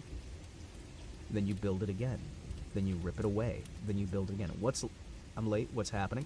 What's happening is we're sitting down. We're talking about game design at the moment. We did the schedule. For reference, this is the schedule. We're doing Endoparasitic on Sunday over on Twitch. Then Amanda the Adventurer on Monday. Taking a day off on Tuesday. The Last Stand on Wednesday. And Zomboid here on YouTube on Thursday with a day off on Friday. And another Planning the Week on Saturday. And right now we're talking about game design and the general principles that build up for building a game as an indie dev, or as any dev. General principles that can be applied to storytelling or anything else. It's kind of nice, you know? I'd like to just take some time out here to just remind people that whatever you're doing with your game, whatever you're doing with your gameplay, if you can kind of have these moments where you can bring them back to reality, where you can take them out of the mindset that's going to get them bored, whatever that is, you're taking them out of one mindset and sliding them into another, then moving it back. And him wears the hat. The hat! So in your horror game, you could have, let's do an example here, okay? I am designing a video game. I want it to be a horror game, because we're talking horror because it is the month of October. I have decided I'm going to take Silent Hill 4's approach. We have the room. There's your apartment. Silent Hill 4 did this really good. What I'm going to do is I'm going to have my apartment that is my safe zone. Nothing scary happens in the safe zone. You have your friends talking to you. You can hang out on the internet. You can do whatever. You have these different moments that are really nice and collective. Maybe you've got some calm, peaceful music as well. At the start of the game, everything's nice and peaceful there. You go to your other levels to explore. I have my scares and my horror and my terror. Let's say we have a level where you're getting chased by a big monster and you run back through the wall and you're back in your apartment. Nice, peaceful, relaxed. While I'm in that apartment, I have a chance to sort of ratchet it down a bit, get the person back down to level, because if I keep them at that high intensity of being chased and scared all the time, they'll get bored. Even if I do light dips, light drops, that can sometimes be difficult. So maybe we get them back down to just a normal ground level, because I've got a nice long gameplay experience here, and I need to keep my players' attention for 10, 20 hours, right? Okay, so I've brought them back, and it's calm, and it's safe. We play some happy music, we get you in a better mindset. But while everything's happy, if you're paying close attention outside the window, you would see there's something going on across the street, and it's not music, it's not anything else, or you've got somebody watching you through the window, something simple, something that's a little bit like the back of your mind, something feels weird. And every level, you'd be leaving your house, getting the actual scares, your classic, like, Silent Hill type experience. We'll have the monsters, combat, whatever, puzzles, doesn't matter what it is for the sake of things. But you have that intense, and every time you're going out, it's a little bit more intense than last time, a little bit more. So you're ratcheting it down for the peaceful, then experiencing the intense, back to the peaceful, and every time it gets a little bit bigger. And then you want to make sure this is one of the last things you do, or even the second to last thing. You take away that feeling of safety in that safe room. Take away that feeling of safety, have something horrifying happen, and honestly, even if it's like the halfway point of the game where you've got your crescendo before you start doing, because you would want to do your build-up, then your ratchet down, then your build-up, then your conclusion for a nice sort of smooth, even flow. We've got, let's say we're at the halfway point of the game, something goes crazy in the apartment, somebody tries to break down your door. You have something that takes away that feeling of safety temporarily, and you restore the feeling of safety, right? You've restored that, but there will still be that feeling in the back of the person's mind for the rest of the game that same safety, that same pleasantness, that same everything, that again does let them relax, won't let them relax completely, which allows you to build to the end of the game where you say your message. This is just a quick off-the-cuff example of something that can be done there, right? Because I think one of the things that certain games make a problem of is you would if we were doing the apartment example, like the Silent Hill 4, which is basically what the idea is sort of taking off of there, which Silent Hill 4 is not the favorite game. It's not got enough exploration, it's a different deviation in the series, it's an ill-loved game. One of the things they would do with a lot of modern game design is you would see, oh, we have it nice and safe, and then they'd ruin it completely, immediately. So right out the bat, you've lost the safety entirely, and they'll just keep removing the safety, and there's scary stuff getting scarier and scarier and scarier all the time in the apartment, when you really do need a reset. If you're going to make your players feel sad, you need to give them something to be happy about before you take it away from them. You need to have these things that are able to give them a regeneration emotionally, mentally, physically. You need to make sure that they can have the energy to survive mentally what you're putting them through later so they can have a good experience. Because the last thing you want, really the last thing you want in your gaming experience is for your players to sit down and just make it a chore, where they'd want to do literally anything else. We've seen this problem with a lot of modern games design in general. We've seen this problem across the board, and I don't think it's getting any easier. I really don't. We've seen time and time again, whether it be games deciding to repeat the same mechanics over and over again, where you have to do that same puzzle 10,000, 20,000, 30,000 times, but the procedural generation makes it okay. You have to raid the same bases, you have to do this the same way every time. You'll enter a malaise, and you'll want to do almost anything else. And the second they turn to your competition, you've lost them. You want to keep people engaged. And you want to do it in a way that they can have those moments of ease, those moments of quiet, those moments of calm, or if you're doing something happy, you want those moments of sorrow, because they'll make the happiness better. If I'm doing a happy, friendly critter game, right? I'm doing a game based off what? We'll just like steal a basic plot from like a childhood story, right? We're doing a happy, friendly game about a pair of animals that hang out together. One of them's a fox, another's a dog. We're doing the Fox and the Hound type allegory for war. But instead of making it super sad all the time, you're making it a happy game, right? So you'll have those moments of sadness, but the majority of the game will be those happy moments, which hyper-punctuates the sadness and also punctuates the happiness. So you'd have your interactions where you're, like, gathering food, hanging out, going on an adventure, do some platforming, do some little things that are relaxing.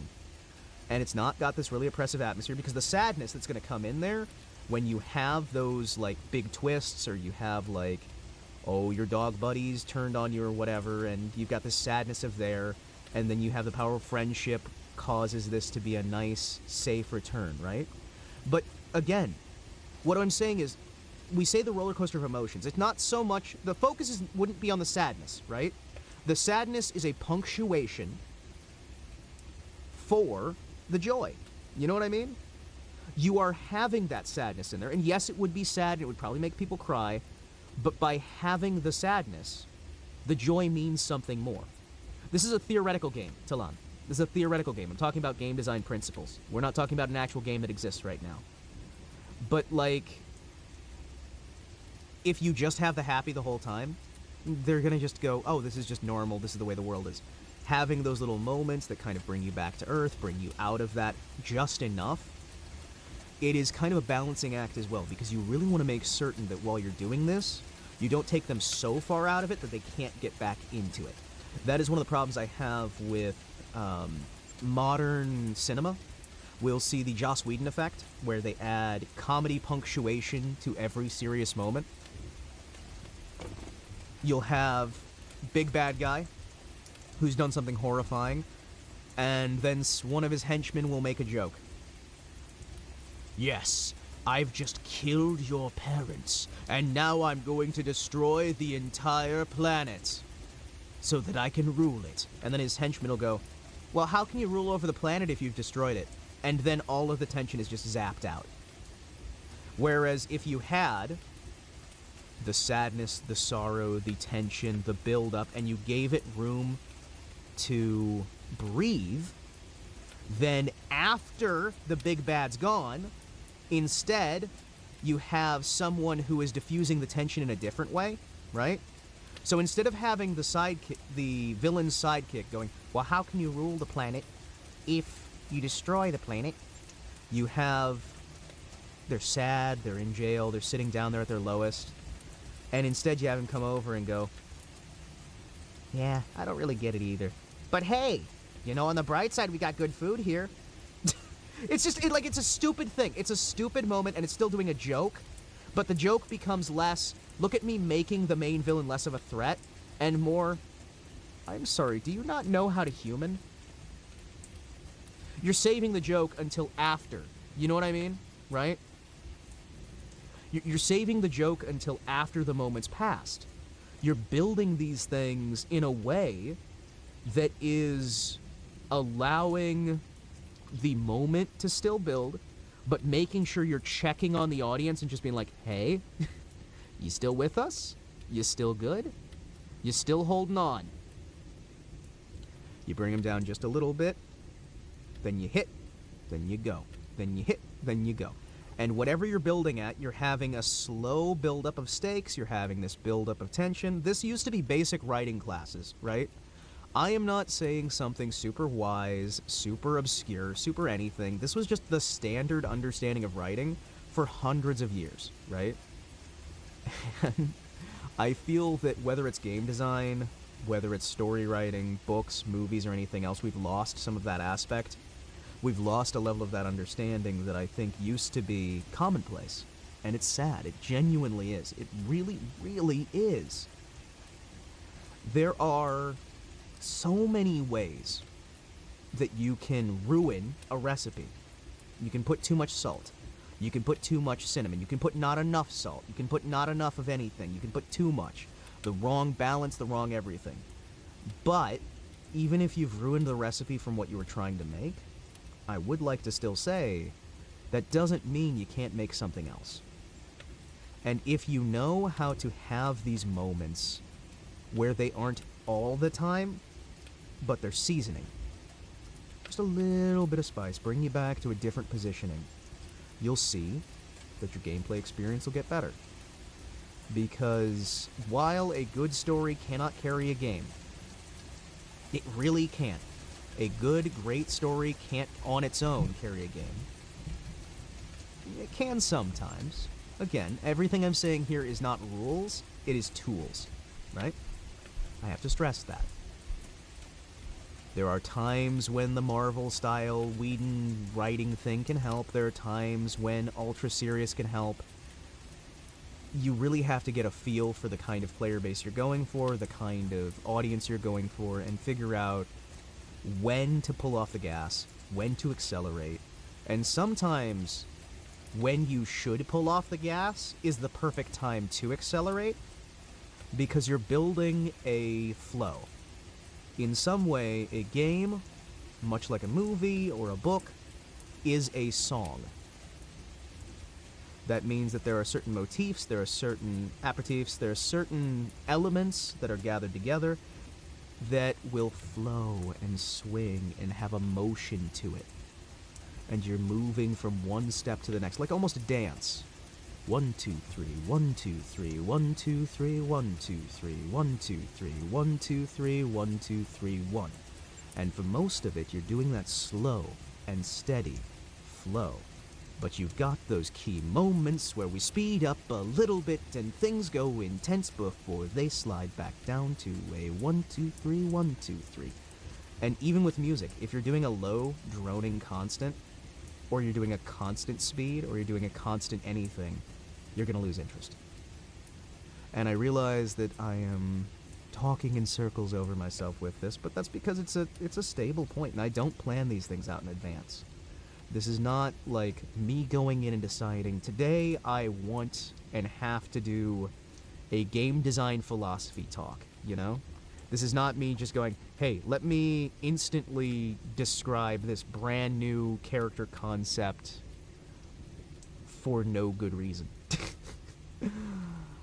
This is me understanding that sometimes conversation doesn't necessarily have to be pre-planned if you're just earnestly talking about something that is heavy on your heart.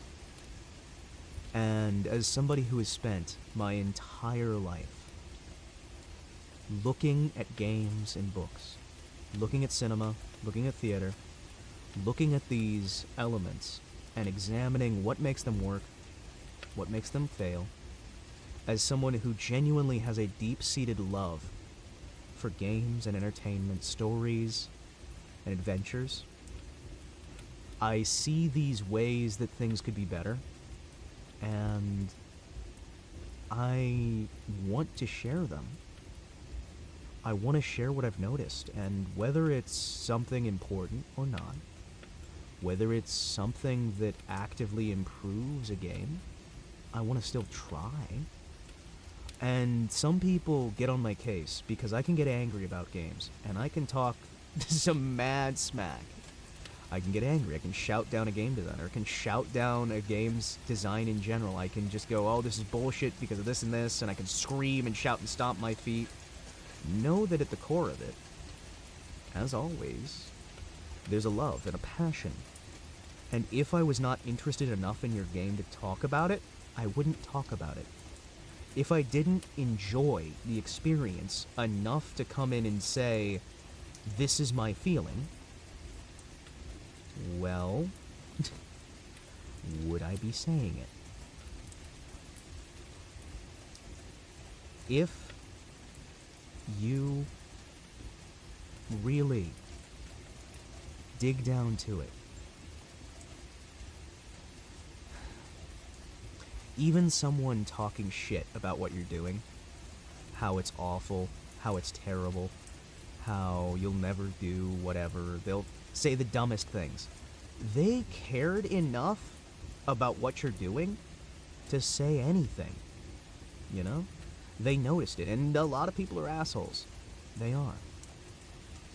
A lot of people are cruel, they're mean, they're rough, they're brutal, sarcastic, they'll laugh at you, they'll do all these different things.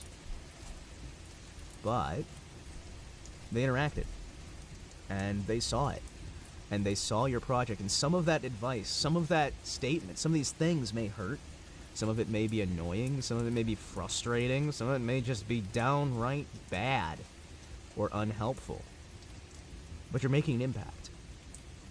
And even the games I don't like, even when I'm sitting there and I'm saying, well, this is politically motivated, I don't like this, I don't like that, I hate the other, I don't like that this thing is here, I think this should change, this game's poopy ass butt.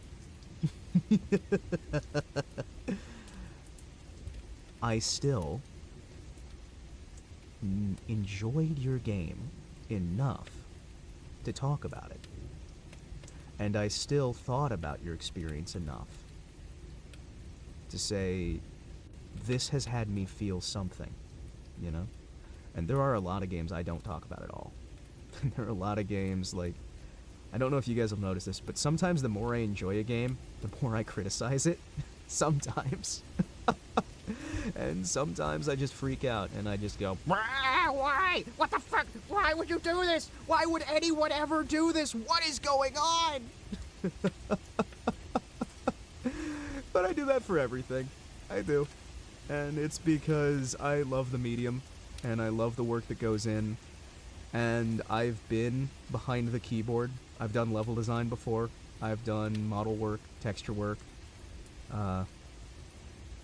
I've done texture work for games before. I've done model design, level design. I've done retextures, modifications, stories. I've done a lot of script writing for various projects, voice acting. And I've done all of it because I love the medium of entertainment. Not just cartoon, video game, TV, movie, radio. Not just game design, not just story writing, not just any of this. I love entertainment.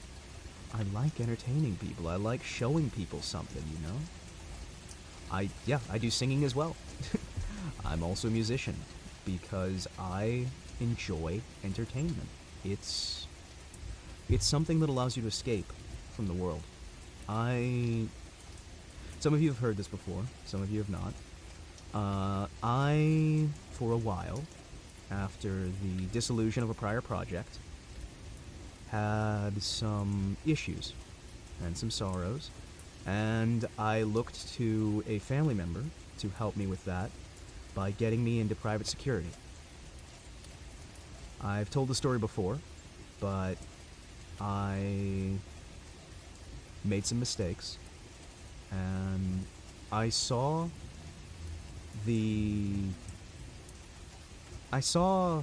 what it's like behind the masks that people wear. And I have seen the depths of human depravity. I have seen things that even if I told you, you wouldn't believe. I have seen the horrors that mankind commit one against another. And I have seen the joys. I've seen the brightest smile of a boy reunited with his mother, you know? I've seen cheering people running up after just weeks without food, days without water, and just running to the convoy cheering.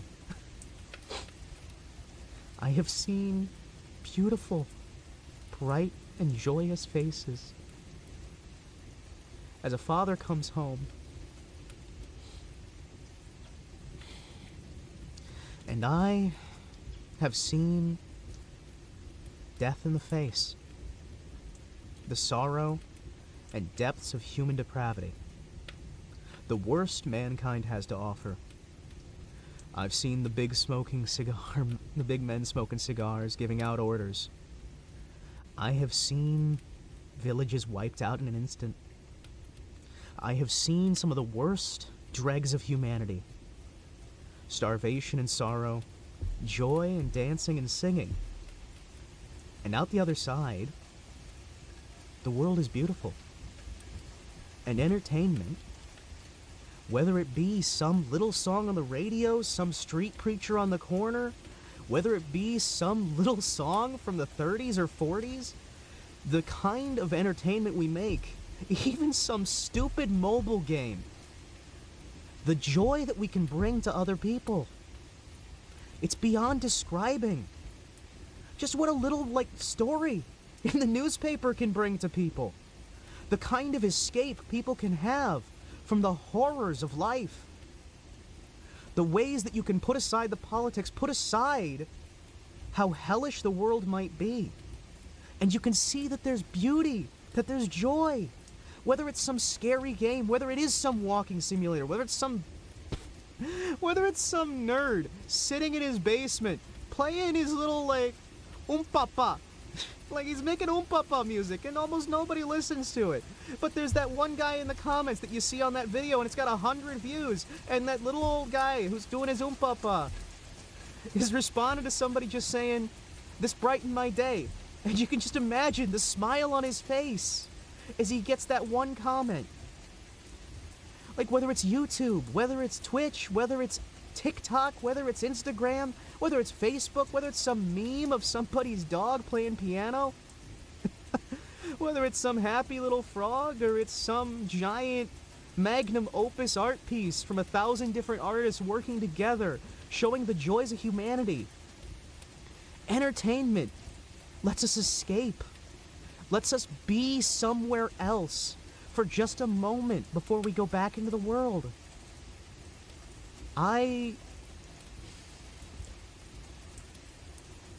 We've all lost.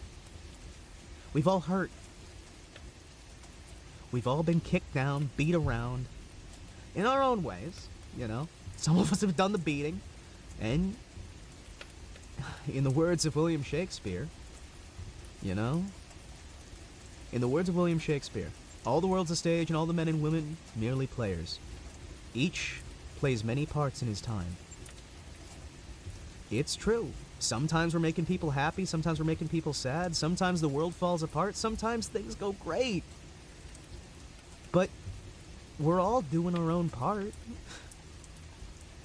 And the world may be a dark and sad place at times, right? The world may be rough, the world may be tough, the world may beat you down, but I'll tell you, you made it through last time. You made it through every day before now. And I know I've said it before and I'll say it again.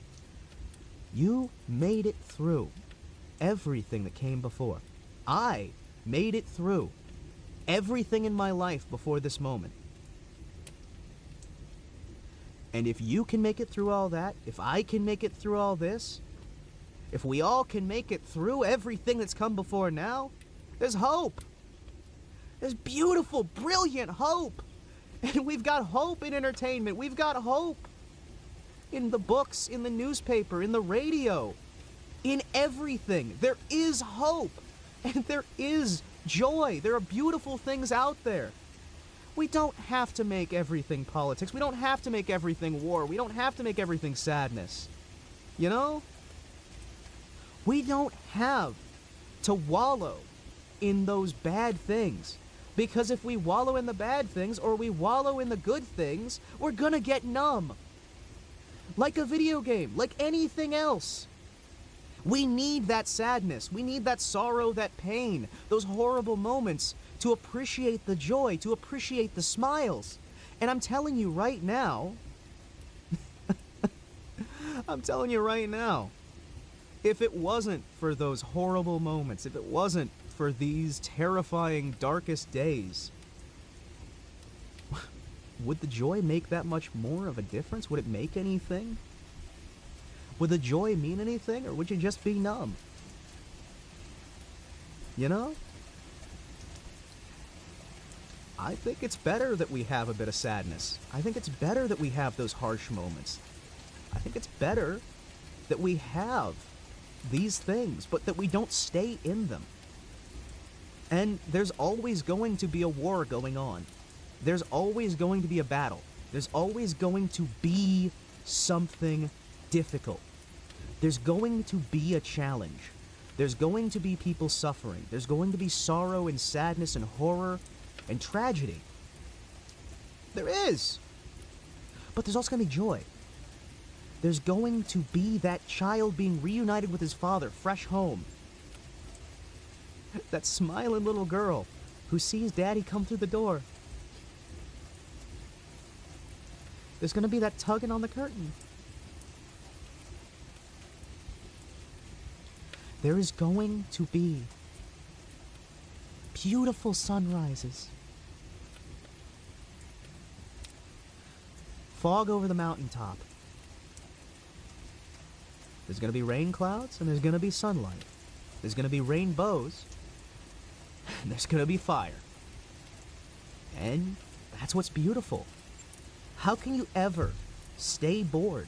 You know? How can you stay bored? How can you stay sorrowful, tragic as things may be, knowing how beautiful things can be? For every flat tire, for every broken window, for every ripped sailcloth, every broken dream, there is that beautiful sunrise. There is that wonderful new day. There are things that are worth it, and they don't feel like it in the moment. I'll tell you, as somebody who's had some pretty bad days, you know what one of my happiest memories is? It's silly. It's silly. I got handed a cup of eggnog. I was at my worst, and everything sucked, and I wanted to drown my sorrows in a bottle. I wanted to just, like, I wanted everything over. I wanted the world to end. I wanted just, hey, stop the world. I want off. It was a glass of eggnog. And I'll tell you, in that sorrow, in that depression, in that world of just everything collapsing around me, losing a channel I had worked on for a decade, losing the love of my life, losing my kids, losing everything that I had, it was a damn cup of eggnog. And that was the best taste in eggnog I'd ever had. It was cheap shit, too. It was cheap. It was this cheap $1 carton of eggnog from Dollar Tree. And any other time in my life, that eggnog would have just been like, eh. But there was something about that cheap eggnog that didn't even have egg. There was no egg in the eggnog. I had to, like, I didn't have eggs. I didn't have groceries. I didn't have, like, anything to go with it, right? Diff, did you just drink that eggnog? Since it sounds like you're choking? No. No, I'm just having some coughs. I did buy some eggnog for my dad, though. That was nice. Like, seeing his face light up, I got him some... I went out of my way, and I took a drive yesterday. It was an hour drive. I drove a full hour to this little place in the middle of the countryside. It was this little general store. And the people there were all, they had the Midnight garb on. Nobody had, like, buttons. It was just kind of like this little quiet place. They didn't have music on. They didn't have much. It was a small little general store in the middle of nowhere. And I went to the back shelf and I just grabbed the eggnog. I drove an hour for this cheap eggnog. And I brought it home and I brought it to my dad. And his face just lit up like a Christmas tree. And he's like, well, did you get anything else while you were there? Was there a reason you went there? And it's just, no. No, I just wanted to get you eggnog, you know? The eggnog is just eggnog. That's all it was, you know? And he didn't need to know that I drove an hour to get it. He didn't need to know where I got it from. He didn't need to know anything about that. And it doesn't matter, you know? But because I went out there and I did something for somebody else, and yeah, it was just eggnog. Just like when I was in my time of need, it was just eggnog, you know?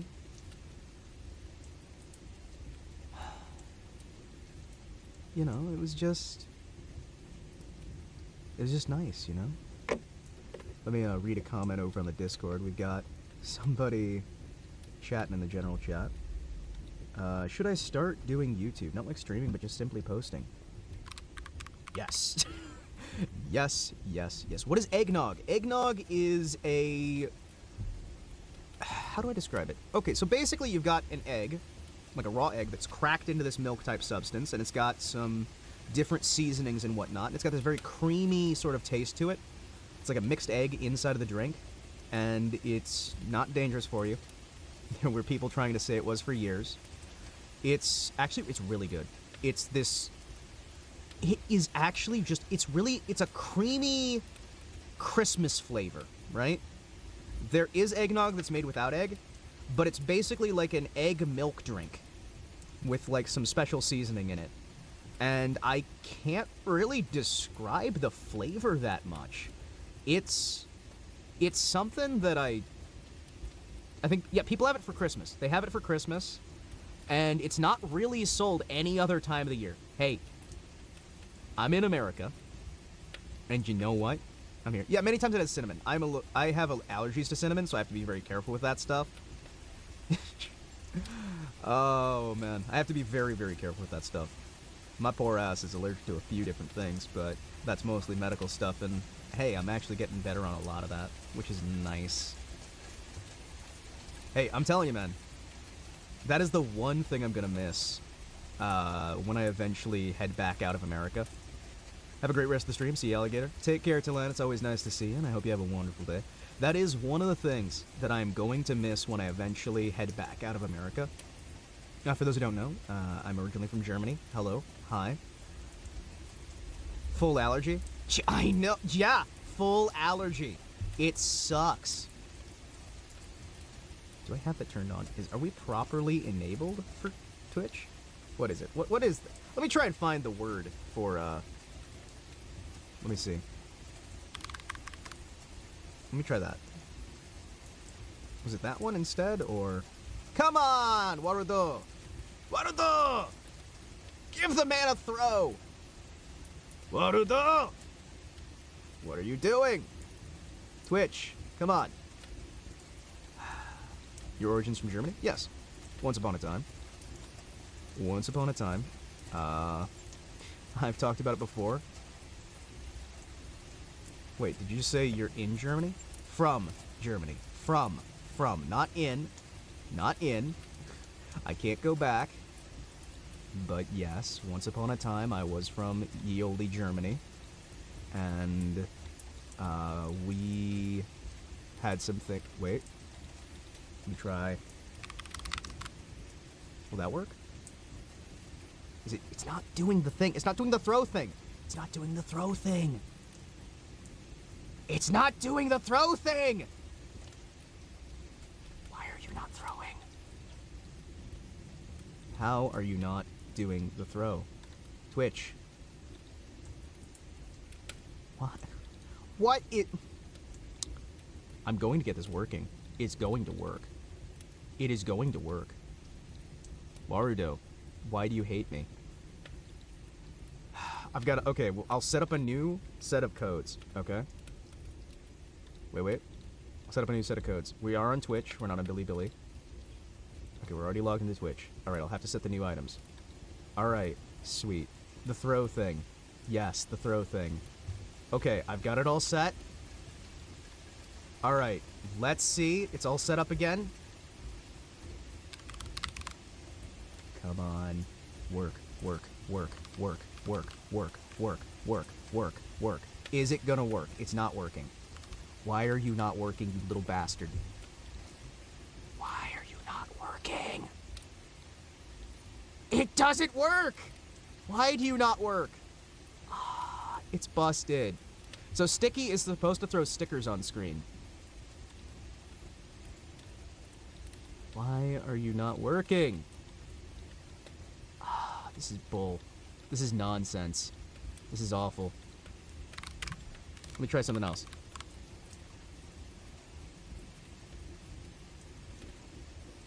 Is that one working either? No, that one's not working. Son of a biscuit! Why are you not working? Alright, you know all that heavy talk we were doing? All that heavy talk? We're not doing heavy talk anymore. Now, we're setting up... Okay. Okay. We're setting up this. Yes, I forgot. Welcome to Daily German for Himawari. Today's word is flush. Bottle. Flush, gets used for to describe someone as a weakling or idiot. Well, you're so small. I've never seen your model zoomed out. Yes, hello. Grab a gun. Maybe it'll work. Okay, okay. I think I fixed it. I think I fixed it. I think I fixed it. Maybe it's fixed it.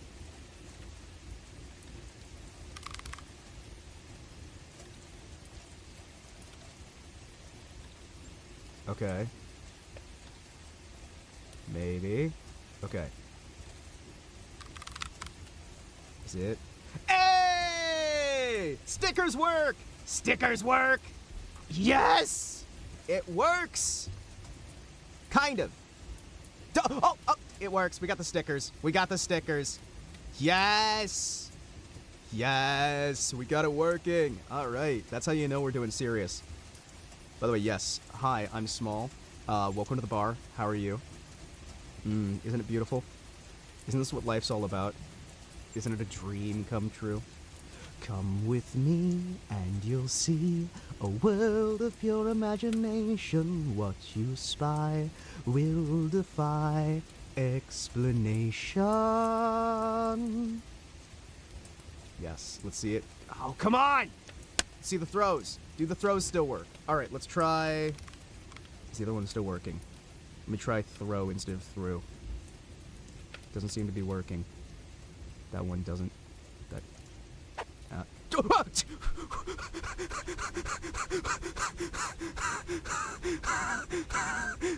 That was really fast! I think that was too fast! What was that? Where did it go? Ow! Okay. Are we good? Oh. Well, that'll wake you up. That'll wake you up. Alright, let me try and catch it. Alright, throw something at me. Damn it, I missed it. I keep... Okay, okay. I think I got it this time. I think I got it. Let me try and catch it. I'll try it. Okay. I got my arms at the ready. I'm ready for the next one. Okay, that was a little bit lower than I was expecting, but we should be fine. Okay, I'm gonna catch the next one. I'm gonna catch it. Where's it coming from? Where's it coming from? Ow! Shit! Every time, I think I'm gonna catch... Okay, maybe we're done throwing for a little bit. Okay, that's starting to hurt. Maybe we're done throwing for just a little bit. Just a tiny bit, maybe. That was my jaw. Ah. Yes, you can see my cape now. It's definitely not a napkin. No more secret word. Oh, we're gonna do the secret words again. So for the Zomboid streams, I have like secret words assigned. And then if you find the secret word, you can start spamming that stuff or having fun with that, and then you'll have things show up. And then every time people find the secret phrase, I'll change what the secret phrase is. It's great. So we can have a different experience each time. It's awesome. There's also things that are thrown or sprayed or whatever for if people follow the channel and what have you, so that'll be fun. The whole stream is awake, Himawari. It's true. Did we just throw a possum? Yes, you did. There's a possum in the list there. I didn't even say hello. I just went straight to throwing stuff.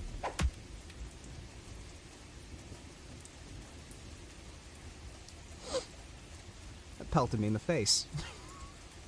That pelted me in the face. Ow. Ow.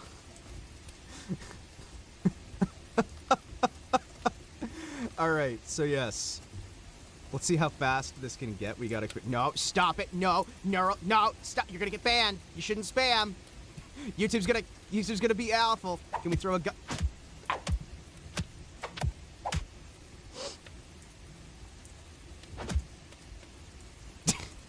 It's constant, endless pain. I will change that word. I'm gonna change the word so you guys stop. No spam. No spam. We're good. We don't need to keep pelting me with things like 6 max. Oh. Anyway, I was trying to have a heartfelt discussion, And as you can see, we had our heartfelt discussion, and now we've just decided to start pelting me with things. Oh, hey, a shield. Now I'll be protected. I've got my level up. I got my shield. Ow. Ow. Ow. Ow. Heartfelt discussion. Piles of... Aw, it's a heart. Oh, it's so pretty. Okay.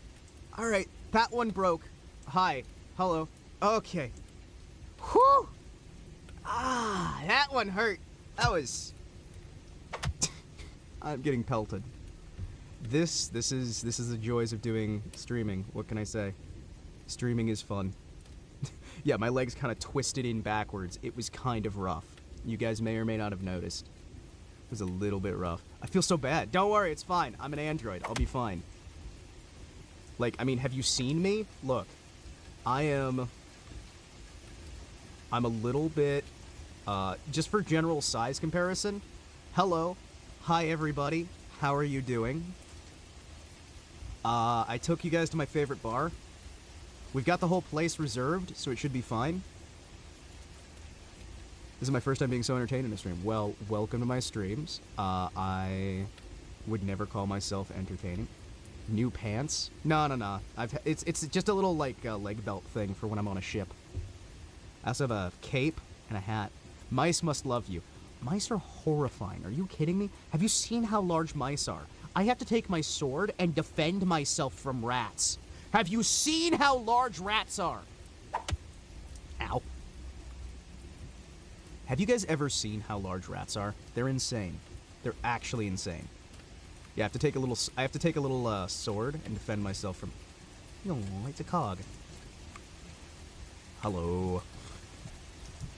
That would be... Talon, that would be very sad. Oh no. Talon would be very sad. Very, very sad. I have 2 rats in my house as a pet, and they're adorable. Yeah, no, they are adorable when they're not trying to eat you. Have you ever... Okay, so your rats are adorable, right? They're also not bigger than you. A rat is about as tall as I am. A rat is about as tall as I am. Yeah, they bite. They bite. Luckily, I am made of mostly metal. I'm mostly tungsten. I'm a very friendly little tungsten fella. You could ride the rat. Yeah, if I could get them to stop trying to eat me long enough to tame one. Yeah, I gotta tame one. Exactly. Elephants and tigers and lions are also adorable. That is... Yeah, they are also adorable, but I also wouldn't want to be assaulted by one when I'm trying to sleep. Ride the rats! Tame the rats! My rat army shall conquer the world! I'm going to conquer the world with rats. Rats. We're rats. We're the rats. We stalk at night. We play at night. We're the rats. I'm the giant rat, what makes all of the rules. Let's see what kind of trouble we can get ourselves into. But if you hunt a rat, you could make a feast of the gods. True. Oh, sharks? Sharks are great, man. Rats with lasers. Oh, you're right. The dolphins with lasers failed, but rats with lasers might be the future. Google Chilean rock rat. That sounds amazing. I gotta look this up. Chilean rock rat. Like, just the concept of a Chilean rock rat amuses me to no end. I've got to see the Chilean rock rat. It's adorable! Oh my gosh, I need one in my life. What the? I just had a bag stuck at my face. Dude, these things are amazing. I want one as a pet. They're amazing. Give me a second, I'll save the image. Copy image. Yeah, we'll put it in here. Edit. Paste as. New image. Okay, let me show you these guys. These guys are awesome. The Pied Piper of Hamelin. Yeah, Hamelin is a German city. Sticky, sticky, sticky. Okay, wait. Hold on. Wait, where is it? Oh. Look at these little guys. Look at these little fellas. Look at these little fellas. Look at them. Look at those little fellas. These little fellas are adorable. Look at them. Bags of money. Yeah, look at them. They're just so cute. And they're giant. Duh, you're so adorable. So cute. I wonder how long they live. Probably not long enough. Like, it probably would be about hamster lifespan, right? Yeah, probably. So cute. I wonder how much it is to buy one. I wonder if you even can buy one. Or if it's like just a thing. You know what I mean? I'm gonna look into them real quick. 4 days. Sticky.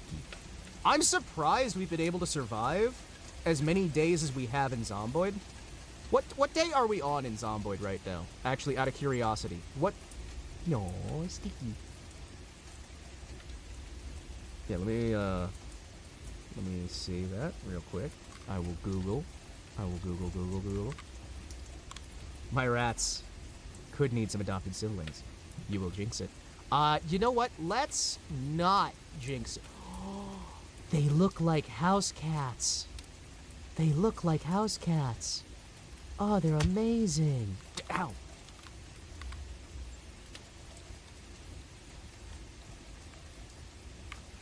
Give me a sec. Uh-huh.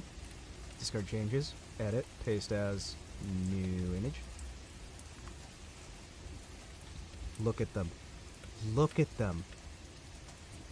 Dogs or cats? Very important question. I've owned both. Honestly, it's about what you're looking for at a given time, right? When it comes to dogs versus cats. I personally prefer cats for, like, hunting assistance.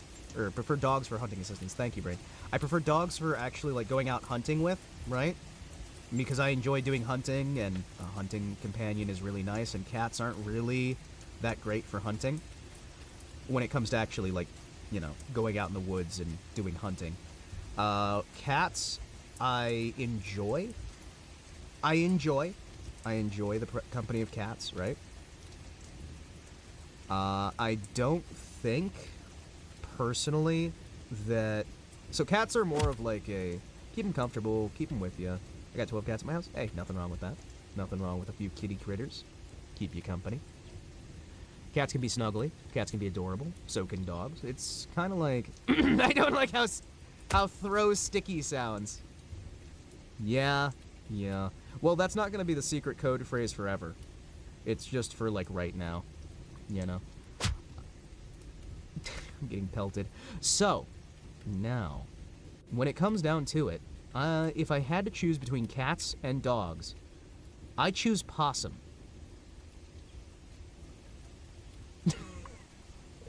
Everybody is just like, wait, what? That's not on the list. That's not an option, Himawari. Since when is possum an option? Since when? Since when? Since now. Right now. We have an entire channel for possums.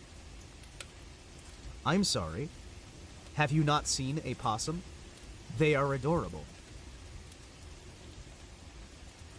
That's not an option! Listen, if I gave in every time someone told me that's not an option, I would get nowhere in life. Break the rules, choose your own option. Look at that possum. Look at the possum. I did that one. This is a picture I did. And it's a possum, and it's adorable.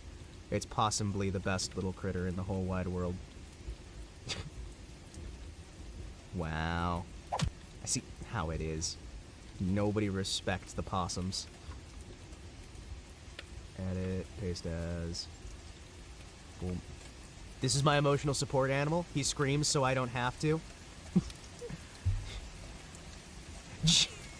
German devil name! Possum is a cute sounding name. Oh hey, look, we got a clover! Hey, we got a clover.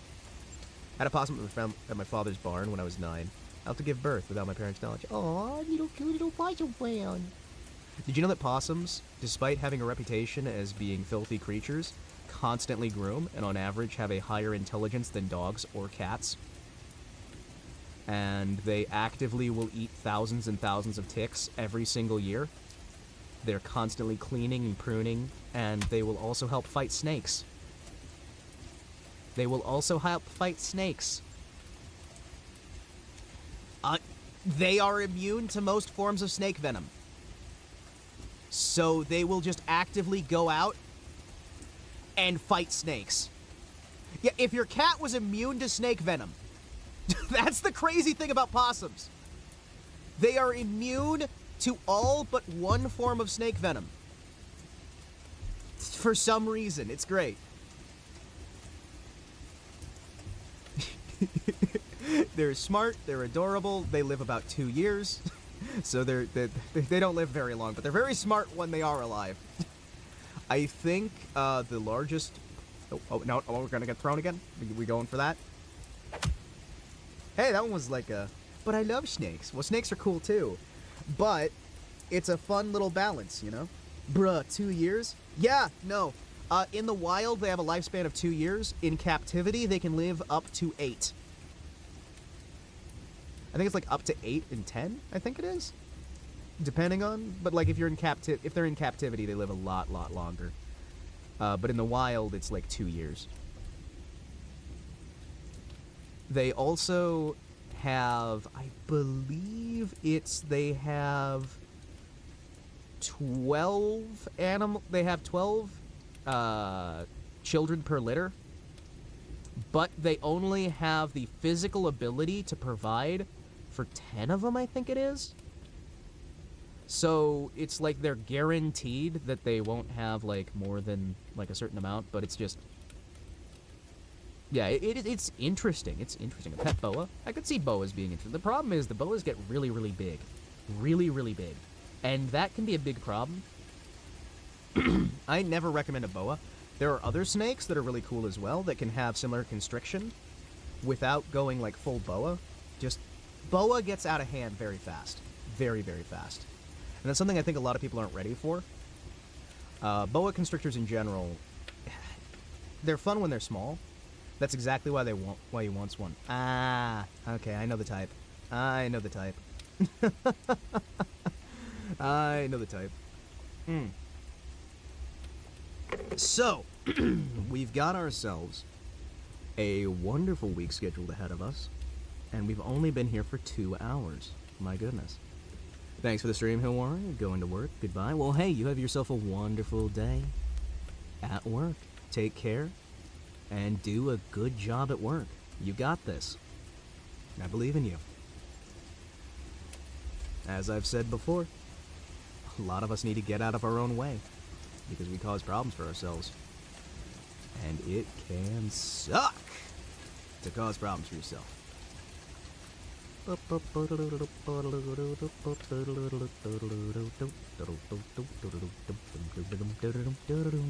Now I'm stuck looking at possums.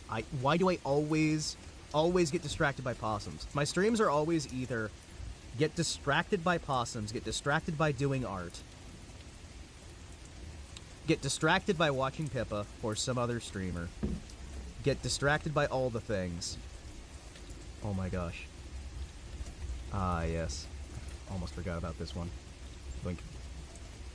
So, are you really telling me that choosing possum instead of cat or dog is the wrong choice when you've got this? Look at him. Look at him. He's adorable. He's adorable. Yeah, I did my model. This model that I'm using, I did this. It's mostly a retext and reusing what I can. The face was entirely designed by me. The hair is a readjustment on the existing one. I've done more traditional 2D art. I've done painting before. Back before a little bit of head trauma, I was able to play the banjo, guitar, bass guitar, upright bass, cello, played trumpet for a little while, steel guitar I also was trying to play, and currently I play piano, which is fun. I also do singing. I also like work on my own car. That's fun as well. You know, I do automotive repair, and it's nice. It's enjoyable. I like to try and learn something new every day, so every day I'm trying to do my thing. Ever heard of Ben 10 or the spin-offs? Yeah, I heard of Ben 10. The scene around that show was rough, but I remember liking the original series. Beginner artist, want to be a VTuber in the future, so I don't have to pay for my model. Yeah, I can understand the appeal of that. What I would recommend starting out is to take your time and make sure to watch plenty of other creators that you respect or who, more importantly, would be the kind of content you'd already want to make to see what they're doing. And also, don't be afraid to have a throwaway channel that you work on that channel for a bit, then you move on to doing a restart for something else. When you first start out, you're going to be awkward, you're going to have some problems, you're going to run into a lot of issues, you're going to be dealing with a lot of competition because VTubing is a very cutthroat business, and it is a business. It is a business. You can handle it as a hobby. It is also a hobby.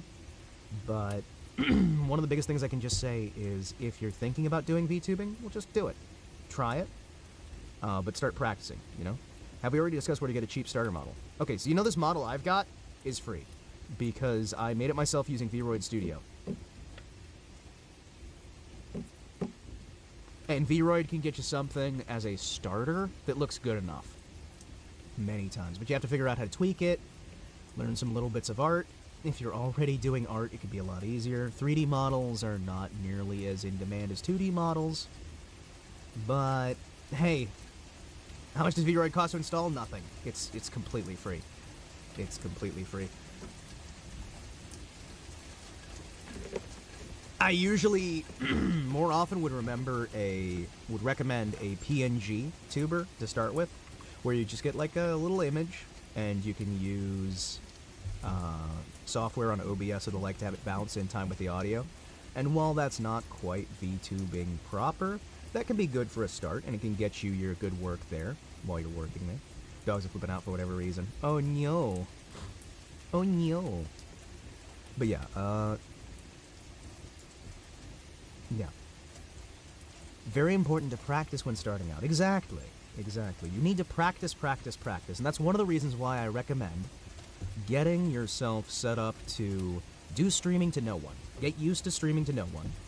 If you have to, grab yourself a chatbot or something else and do just local on your computer with the AI feedback of just something being said to practice, like doing the back and forth with chat. Every time you're doing a recording or a stream, even if no one shows up, work on how you're delivering content to the people who even aren't there, right? And watch your streams after they're done. Watch your streams after they're done. Because you need to watch your streams from the perspective of somebody who doesn't know you. And you need to see, what points do I no longer want to watch this stream? What things can I do better? What are my problems here? If I was watching this, would I watch this content? And by getting yourself to a better position there, by getting yourself an understanding on what makes me not like my content, you can slowly learn to make the content something that you might actually like. And I'll tell you right now, you have to be willing to suck before you get good. You have to be willing to be bad at something to be good at something. Anything in life, you're gonna be bad at when you start out. Mozart didn't start right out the bat writing his greatest symphonies and sonatas.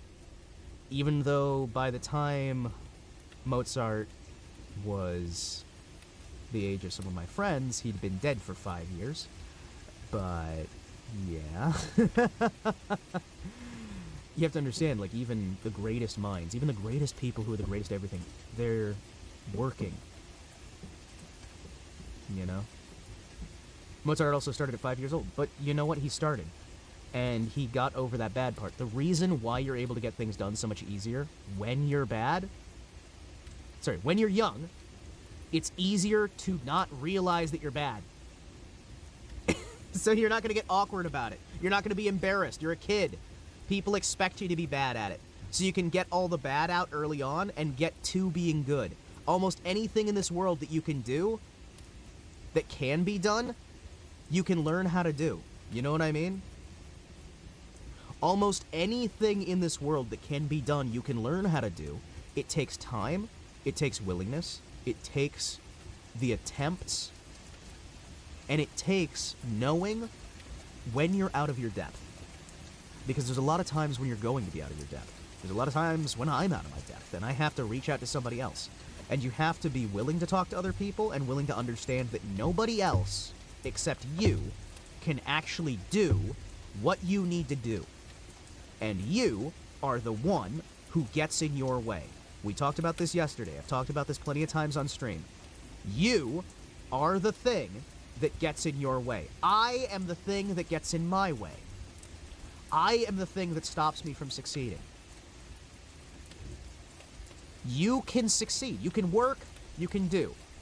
And other people may be able to get in your way. Other people may be able to make things difficult. Other people may be able to shift things around. But at the core, you and I need to learn that I need to step out of my way. You need to step out of your way. And you need to do that which needs done. Whatever that is. Learning an instrument. Learning to fix a car. Learning to build a cabinet. Learning to woodwork. Learning to metalwork. Learning to VTube. Learning art. Learning anything else. Get out of your own way. Get out of your own head. Understand that you will not know everything. You cannot know everything. Sometimes you need to look for other people. And just because you need help from other people doesn't mean anyone can do it for you. And remember that any advice in the world will not be iron tight. It will not be for everything. It will not be for every occasion. There will be times when you have to go against advice to do what's right.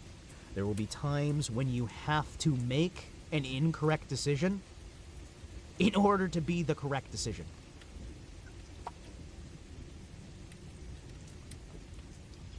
Ah! Give me a second, gotta blow my nose. Ah! Ah!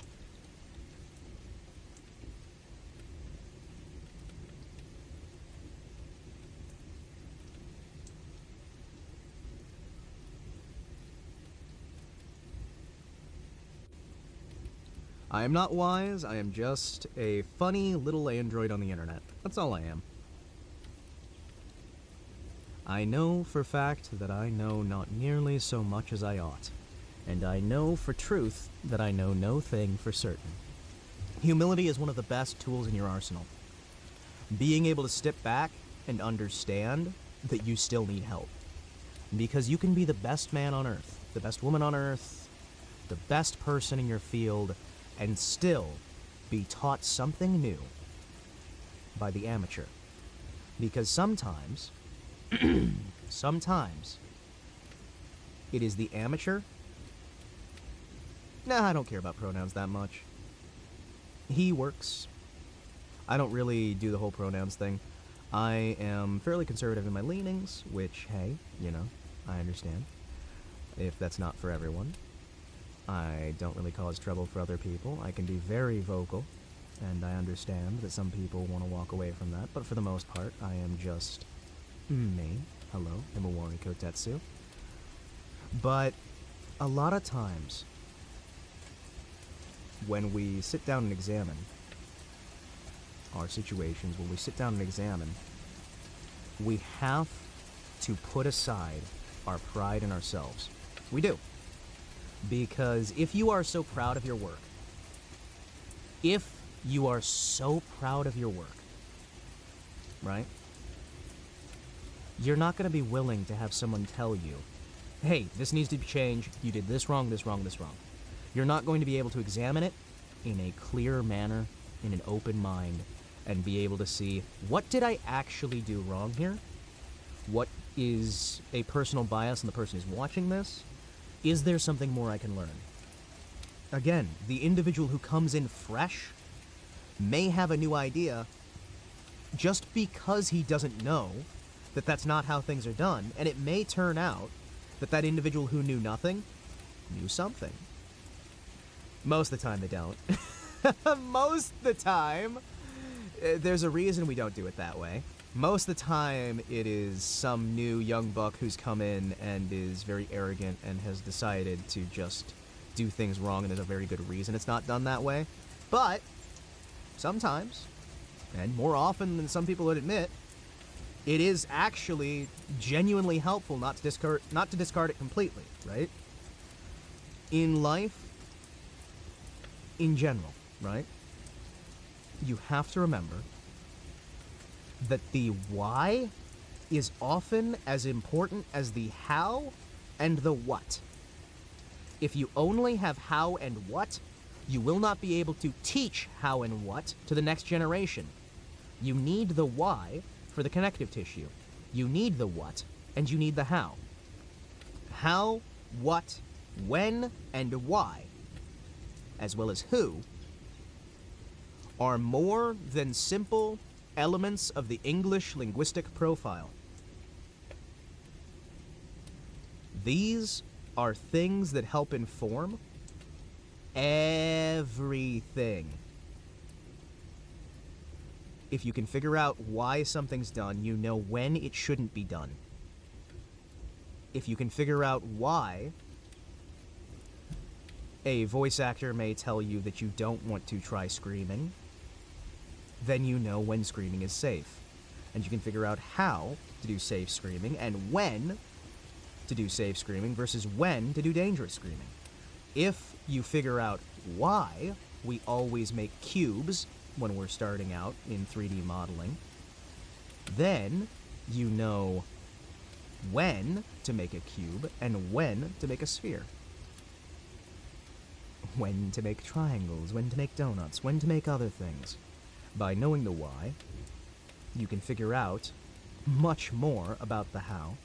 And many people don't know the why, but they'll teach you the what, they'll teach you the how, and they'll teach it wrong, because they didn't actually follow the lesson.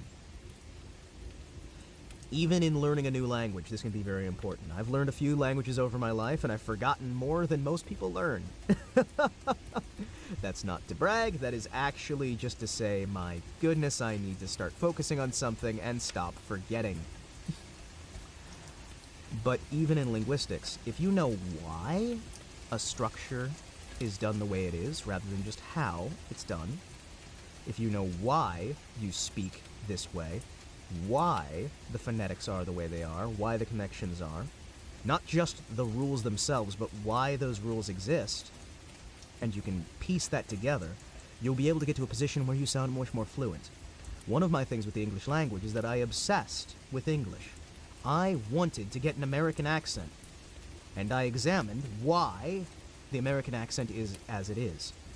I examined quite thoroughly why these things have happened, how these things have happened, what built to this point, what is in the English profile that differentiates it from the American profile, what is in the South African profile that differentiates it from either, what is inside of these that makes it how it is, and that what happens to be a why. Why do we sometimes have, inside of the English language in general, A, E, I, O, U, and sometimes Y as vowels? Why is it the hard C, the soft C, the hard A, the soft A? It's not the hardest to learn, it's just not quite incredibly easy. I would say that one of the main things that makes it difficult...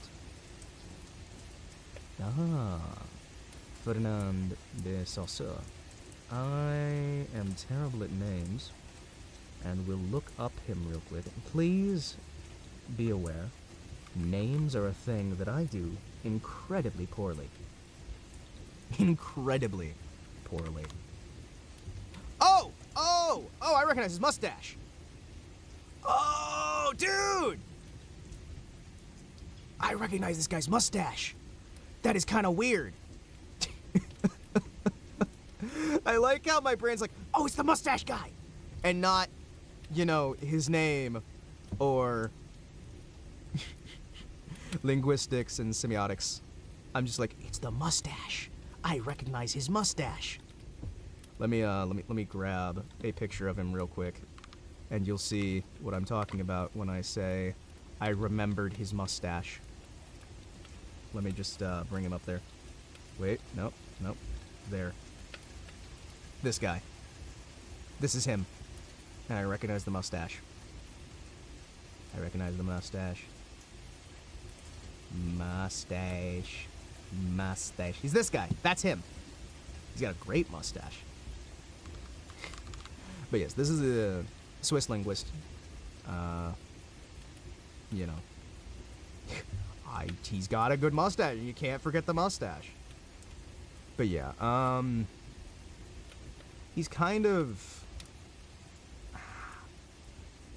The words are hard. Words are difficult.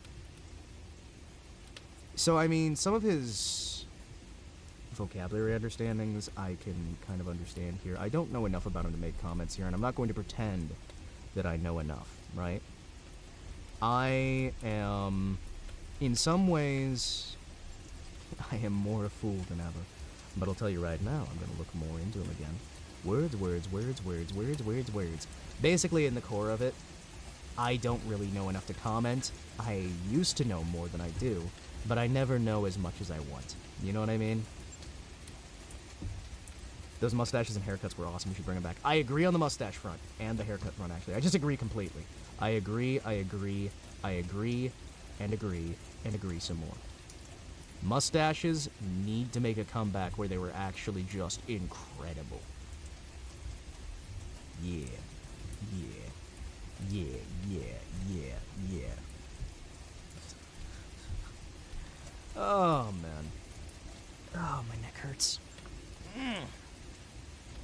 But yeah, I don't actually know enough about him to make a proper statement on him. I thought I did, and then I'm like, you know what? I am not going to sit here and feed you guys extra info of just me reading this thing. I've used an Asian. A beard grown. I have grown a beard, yes. I have grown a fairly nice beard before. I have tried goatee. I've tried beard. I mostly stick with mustache, I'm going to be honest. More of a cultural thing for Asian beard growth. He's English second language. So it's grown a beard as an Asian individual, which, hey, partially Asian, partially German. Hello. Hi. Hope you're having a wonderful day. But yeah, no, I've grown beards before. I do enjoy the sheer joy that comes from just trying to grow the biggest beard you can and just impress the heck out of people, because they're just like, what? When I'm old, I'll intentionally get Schopenhauer's look. Yeah! But crazy and evil. Evil.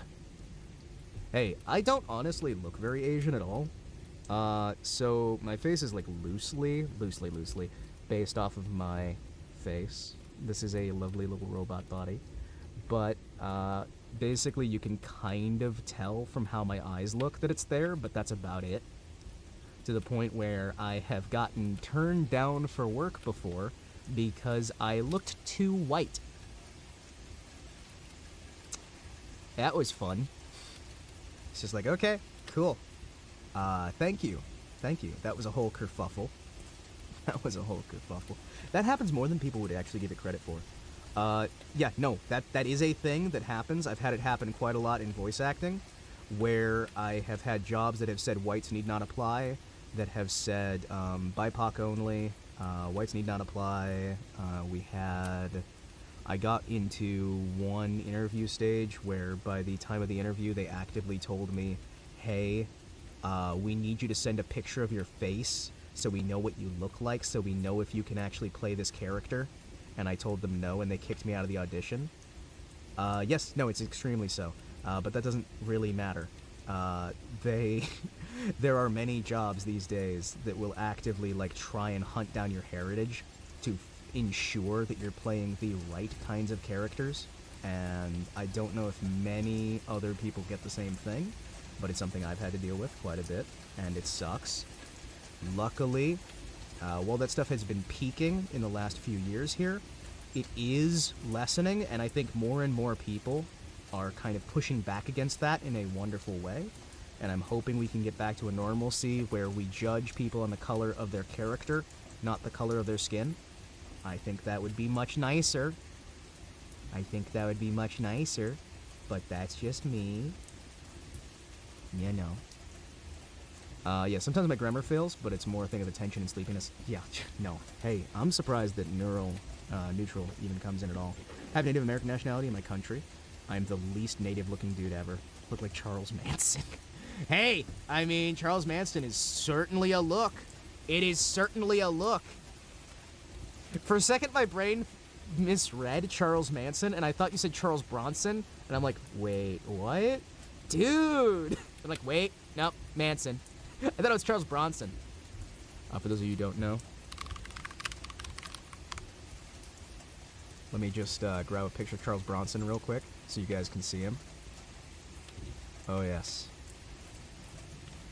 Such an amazing man. Such an amazing man. Okay. Let's put Charles Bronson next to Charles Manson, and we can see the difference.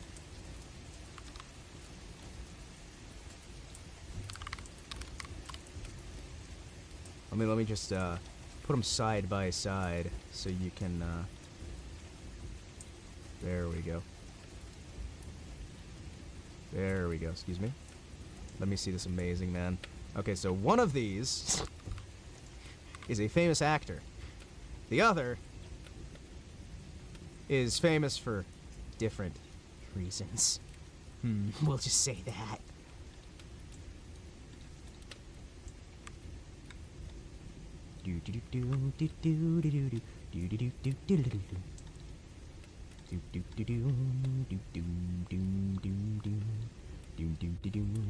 Charles Bronson looks like all my uncles. Okay, here you go. There's Charles Manson versus Charles Bronson. Charles Manson's on the right, Charles Bronson's on the left. Charles Bronson was in so many good ideas. So many good movies. Not ideas, movies. It's Charles Bronson. He's great. And then Charles Manson, he existed too. Okay, they do look a little bit closer. A little bit closer than I was expecting. But, still. Maybe if I just make them both black and white. Hold on. Wait, maybe if I just make them both black and white, it'll look different. Let's desaturate. Okay, there. Now they look different. Manson does have a good-ass album. Okay. Why does Bronson look like my uncle with hair? He's got kind of that look, doesn't he? But he was in some good, like, action schlock. Guy did some good work. But, yes. Yes. What the...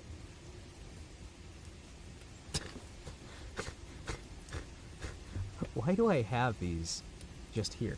Why do I have these just as options? Wait. What the heck? I have little stickers I can put up? Wait. What are these? Wait. What are these? That's a fireplace. It's a wine glass. Okay, that's something. It's a banner. Oh, I remember the... Okay. Nope. Okay. What are these? That was just a plain black and white picture of me next to my uncle. Oh, these two? Yeah. Why do I have these? Is that Fillion? Yeah, that's Fillion for some reason. I don't know why. Oh, because the dating show thing. That's right. Yeah, no, I signed up for that dating show thing. And I was building a set design for that, and I put a poster of Fillion. What, you're surprised I come here? What should I say? I like English streamers. Well... Thank you. Yeah, no, this is a picture. This is a poster of Fillion. I'm not sure. Wait, let me. I can't remember what this one says. Oh yeah. Yeah, that's what that one says. Yep. Nah, that's what that one says. It's. I don't remember why I built this, but yeah, that's a thing. I made that. If I was redoing this, I would rework the texture to have a drop so it doesn't, like, fade in. But, you know. You know. There we go. Just, like, slowly add more and more stuff onto the screen. So you're in the dating list, too? I mean, I showed up. I mean, there wasn't really a list. I mean, you know, it was a fun little project. There was a lot of networking that was done, and there were some people who took it too far and started causing problems and tried to use them causing problems in the Discord as a way to try and cancel Fillion because they can't make any success on their own and would rather just hurt other people. instead of, you know, doing the job of a streamer. And maybe people should spend more time actually streaming and less time creating drama for each other, and then they'd have a better environment overall. Have you ever met some big-time VTubers? You know, I would honestly say that big is very subjective in a lot of ways, and that whether you've met really big VTubers or not, whether you've done big conversations or you've been with small ones or whoever, right? They're all people. They're all people, you know? They're all people. And whether it's a big streamer or a small streamer, I would say that there are a lot of streamers who I think don't get the respect that they deserve, even when they're really big, you know what I mean? And I think that even like some of the biggest streamers really could use just some people remembering that they're human and all the good and bad that entails with that. And again, big numbers doesn't always mean big respect, big care, big, you know, appreciation, right? I have seen some of the people who have some of the biggest numbers, and you just look and it just feels like they're locked on an island, you know? And you hear some of the talks about some of these situations, and I understand that kind of pain that can come from that kind of stuff. I understand how a lot of that goes, how rough that stuff can be, especially with VTubing being as petty as it is, which I'm not saying it's more petty than other businesses. In a way, I suppose it could be considered. In a way, I suppose it could be considered more or less. Any form of public exposure will dehumanize you in the eyes of the world. Yes, yes. And there are some people who aren't really super... there's not much of a distance to go with some people when it comes to dehumanization. Some people. That's a little bit of a joke there. But, yeah, no. Public exposure can really build something against you. I've talked before about past experiences. I've never been a big VTuber. I have not. But I have... Yep. Somebody found a word. Somebody found a word.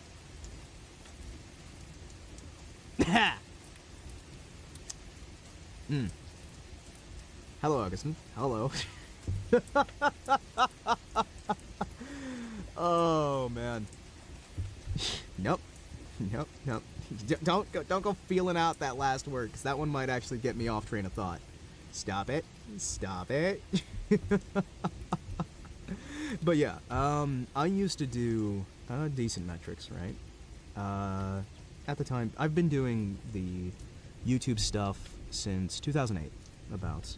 And in that time, I've seen a lot of trends. I've seen a lot of difficult scenarios that have played out. And I've seen a lot of people get hurt by growing too fast or growing fairly small, but over to such a degree that they get completely knocked out of cohesion with themselves. And it's been difficult to see the rise and fall of some people, because I'll tell you that fame of any kind, it does break certain people, and there are many people who are not ready for it. There are many people who cannot handle it. And there are many ways that things can fall apart. That was a bee. Was that a bee or a wasp? That was... But there are, in life, power can corrupt. Absolute power can corrupt absolutely, but it doesn't absolutely every time corrupt absolutely. And I would say that the more that I think about a lot of these things, the more I... That was a cherry. The more I realize that big number or small number is not as important as how you actually help people. You know what I mean? Whether you can handle the fame or not, whether you can do anything, whether you're a giant channel or a tiny channel, you need to remember that every single username, right? Every single username is a person, right? And the person running the channel is a person. And when you make an emotional impact on somebody's life, right? Whether you're a big channel or a small channel, you're making an impact, you know? And to some people, they can't disconnect, or they can't connect that, you know what I mean? So they start thinking that the big number is all that matters, and they dehumanize every single person watching, because you can't necessarily keep up with that many different people. But there's other ones who just still keep trying to do everything. And this sounds... it's hard to describe this. There are some barriers here between me and the sentence I'm trying to get out, which sucks. I wish I was better at discussing these things. I wish I was better at covering these things. But then again, I am a talking robot on the internet. What do you expect? It's crazy. My chin is a snowplow. It go burr, burr, burr. But I'll just say it. I have in the past had a fairly large channel, right? I have in the past worked with multi-channel networks. I have in the past done talent management. I have in the past done a lot of things that saw me running a large channel, right? And depending on your formatting, 250,000 subscribers can feel like a lot, or it can feel like nothing. And I would say that one of the biggest problems about being a big channel is that you're losing connection with the people, and you do dehumanize them, and they dehumanize you. Neither one of you is a real person anymore. You are the entertainment that shows up. They are the masses. They're no longer a person, they're a gestalt. They're the chat. And sometimes being a large channel can be the most dehumanizing, demoralizing thing that can possibly happen to you. And the weirdest thing is that losing something like that can happen overnight, and when it does, it can break you. And some people don't recover from that, but it can also free you. Being freed from those sort of expectations of those larger numbers, being able to have those small environments, those small conversations, it's like going from being Megadeth back to being a garage band, you know? And I would say that all of this is my way of just saying that, while yes, I may not be a large channel, and I have interacted with some decently large creators, and over the years I've interacted with far larger numbers than certain current trends, and my perspective is a bit shifted and skewed on what is a large channel versus what is a small channel. And I am constantly reminded of that fact, that I am very out of touch. I am. I constantly, whatever my age may be, I don't like talking about it so I can keep the mystery there, all that fun stuff, but I still have the fact that I am significantly out of touch with a lot of this stuff. And I don't want to be in touch. I'm going to be honest. I really don't. We made another chat for the standard commands, so they don't interfere with chat, because that'll happen when the chat gets big. Is that understandable? Oh, when the chat gets big, I'm just turning it off from the standard, like, chat, and we're gonna have it be other things. Like, I don't know, like, tie it into any level of super chat, or tie it into, like, any subscription, follow, or like. I can do that as well. I can tie it to, like, other little random things, you know? But for now, when we're a smaller channel, we can handle it with just, like, being, you know, using a code word, and people can just try and figure it out. We'll have fun with that, right? It'll be good. It'll be fun. And one other thing I could do is just try to make it more obscure and have it so that people just, hey, When you find it, you can have your fun with it, then I'll change it, that kind of stuff. But yeah, I think that, in general, we do have a disconnect that tends to happen, especially like, so VTubing is a small niche. It really is a small niche. The biggest VTubers are not really that massive a metrics for the most part, though it is changing. We're seeing them be like the top things on Twitch. We're seeing them beating out a lot of other channels. Now it's growing, but the vast majority of them are very, very small, and it is a small niche overall. And I would say it is interesting to see how it's blown up, how people have come into the sector and tried to examine it and not exactly had the best luck with figuring out what makes it tick. And it is very, very interesting that whether a big number or a small number, your impact on other people is what matters, you know? Not so much like, hey, do I have 5 subs, 500 subs, 5 million subs, 5,000 subs, 500,000 subs, 50 million subs? No, that doesn't matter. Are you interacting? Are you entertaining? Are you hanging out? Are you helping out? Are you doing good things for yourself? Are you doing good things for other people? Are you injuring yourself and keeping up with that?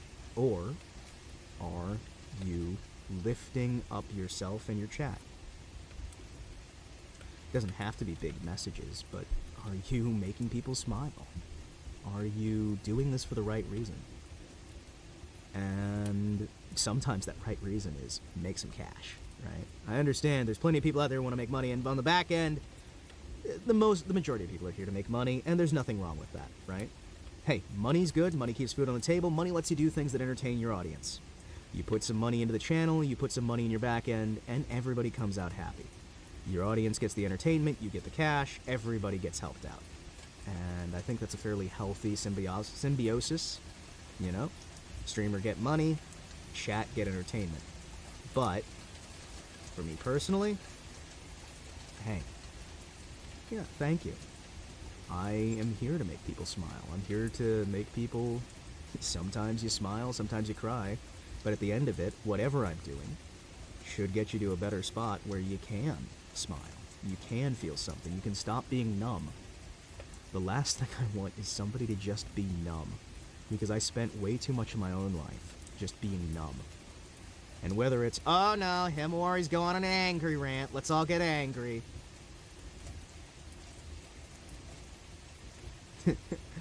Let's all do these things, let's all do this, let's all do that. At the end of the day, you know, I prefer people didn't just coast.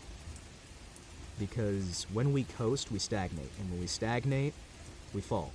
It won't stay the same forever. We have to be doing something. But we don't have to be obsessed with doing something. We have to learn when it's appropriate for these things, when it's not. Everything has a season, and every season has a thing. And we have to learn that. How do we learn it? By trying, and failing, and failing, and failing, and failing, and failing. And did I mention failing? There's a lot of failing. Every time you're trying, there's a lot of failing. One of the big examples I give all the time, I bring this up a lot, and I know some people who see all the streams would just be like, oh, here he goes again. The average businessman does not succeed on his first business, does not succeed on his 5th business, does not succeed on his 7th business.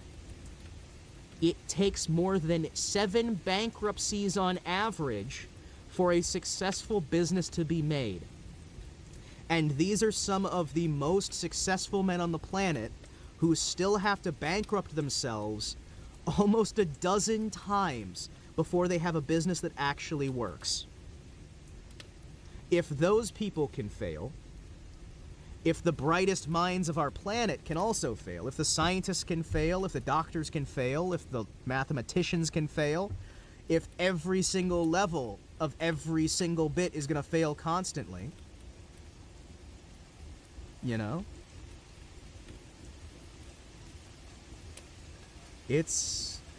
Not like we're gonna succeed every time either. But we keep going. And just like them, we make it through the 4th business, the 5th business, the 6th business, the 7th business, the 8th business, the 10th business, the 20th business, and we keep going. And we keep failing, and we succeed a bit, and then we fail again, and we do some success, and we learn from our failures as much as we learn from our successes. Every single failure that we have can be learned from. Every single one. Doesn't matter what it is. You can learn from it.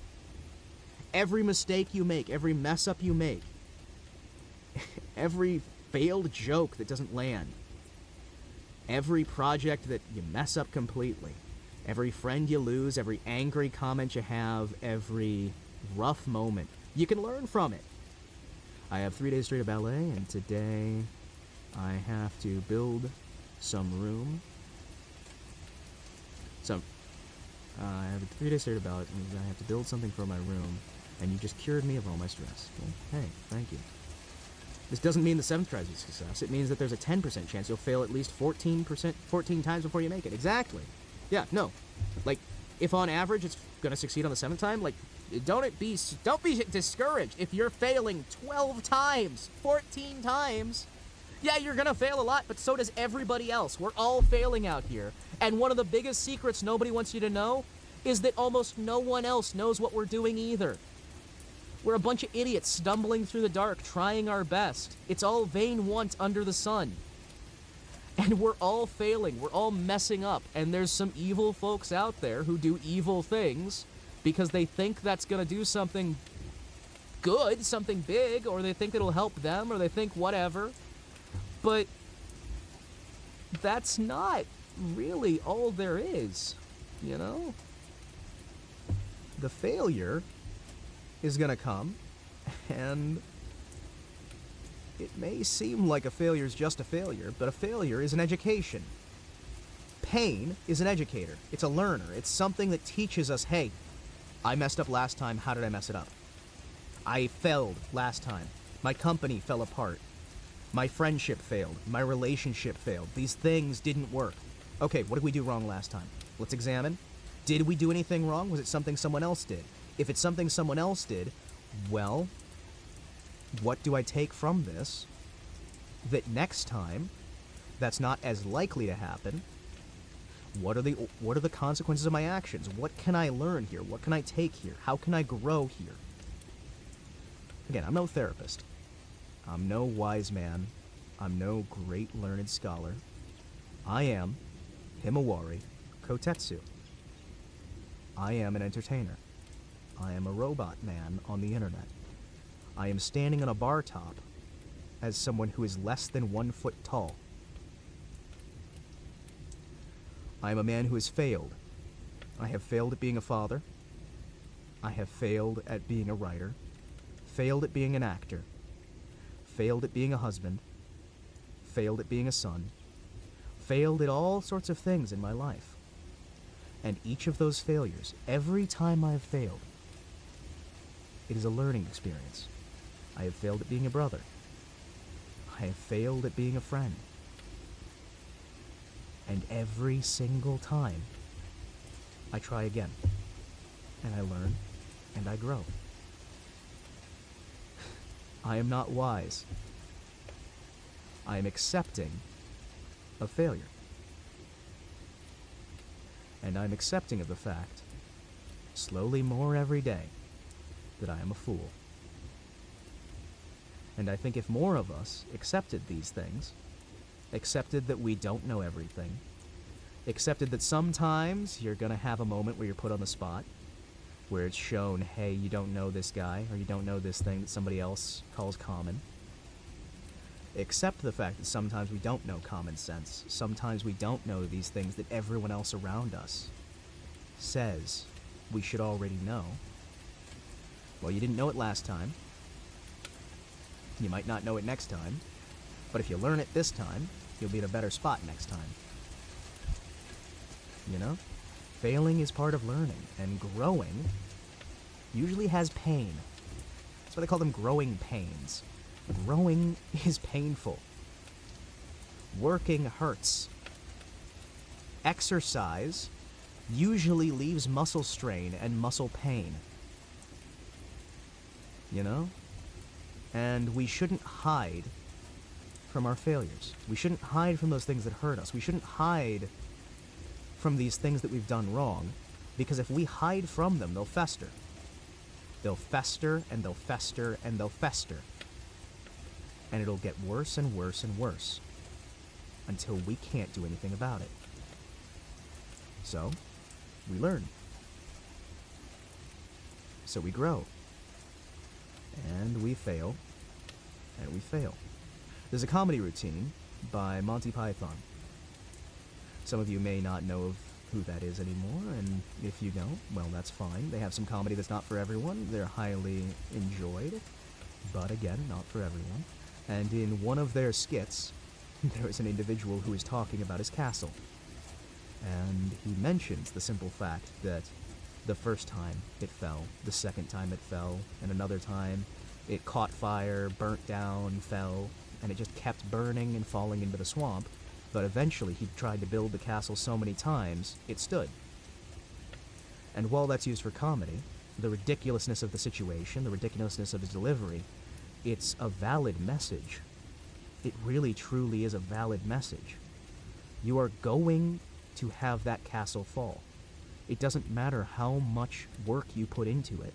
Sometimes the ground just isn't ready yet. You can do everything perfectly. You're not going to. I'll tell you that right now.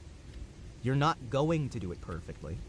But even if you did literally everything perfectly, you did everything that was asked of you, everything that was required, everything right, it can still fail. And that can still be a learning experience. But knowing that even if you did everything perfectly, you can still fail, that tells you that if you do some things wrong, well, you're more likely to fail, right? Failure is always an option, but it's not the end. I mean, shit. Getting shot wasn't the end for me. Getting beaten to hell and left in the damn desert wasn't the end for me. Losing my son wasn't the end for me.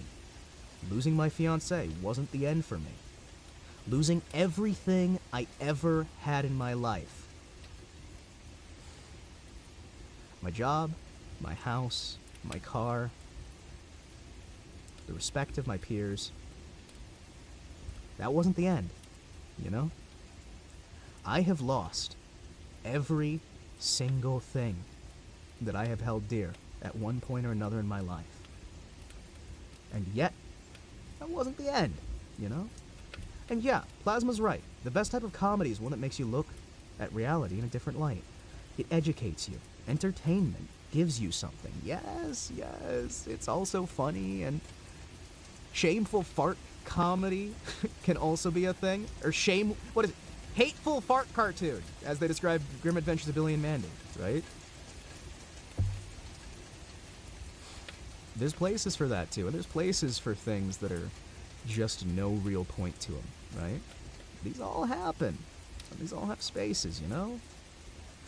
But like I said, man, it's not the end. It wasn't the end before. It's not the end now, and it's probably not going to be the end tomorrow. Eventually the end will be. The end will be had, whether we want it to or not. And it might be on us. It might be on someone else. There may be nothing we can do. Most of the time it's something horrible we did that brings it on ourselves.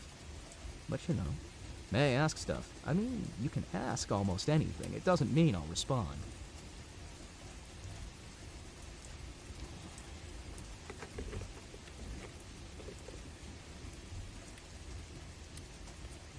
Did they take your license? I'm still dealing with that. I'm still dealing with that. My doctor is concerned about the safety of me driving, and is discussing taking away my license. And that has weighed heavy on me as someone who needs to travel quite often for various business things. Gotta go build something for my room, be back later. Okay? Take care. Have yourself a good one. They have not taken my license yet.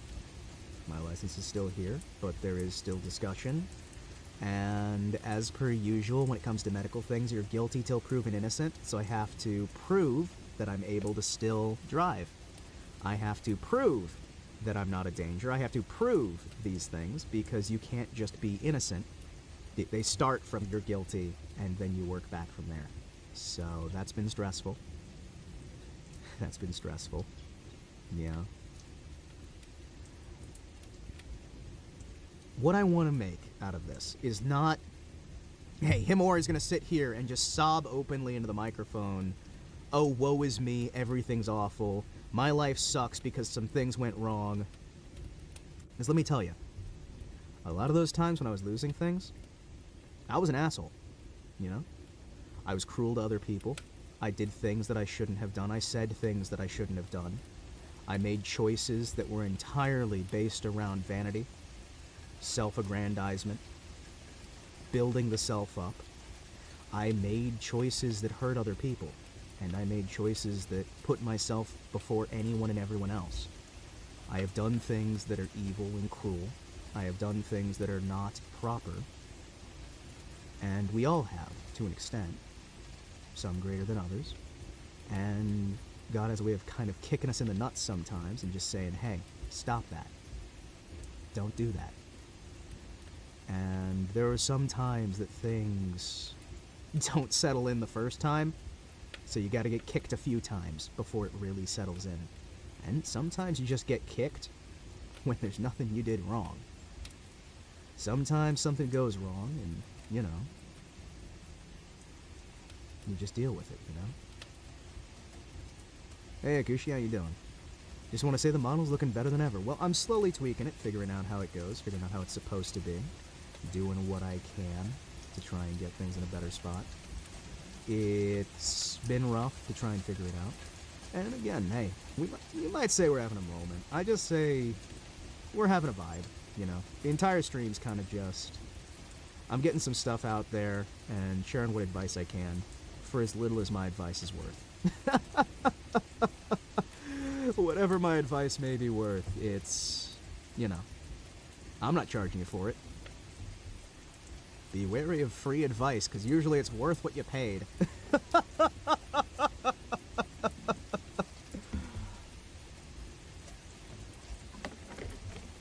It's good to see you, Kushi. Hope you're having a good day, man. Hope things are going well for you.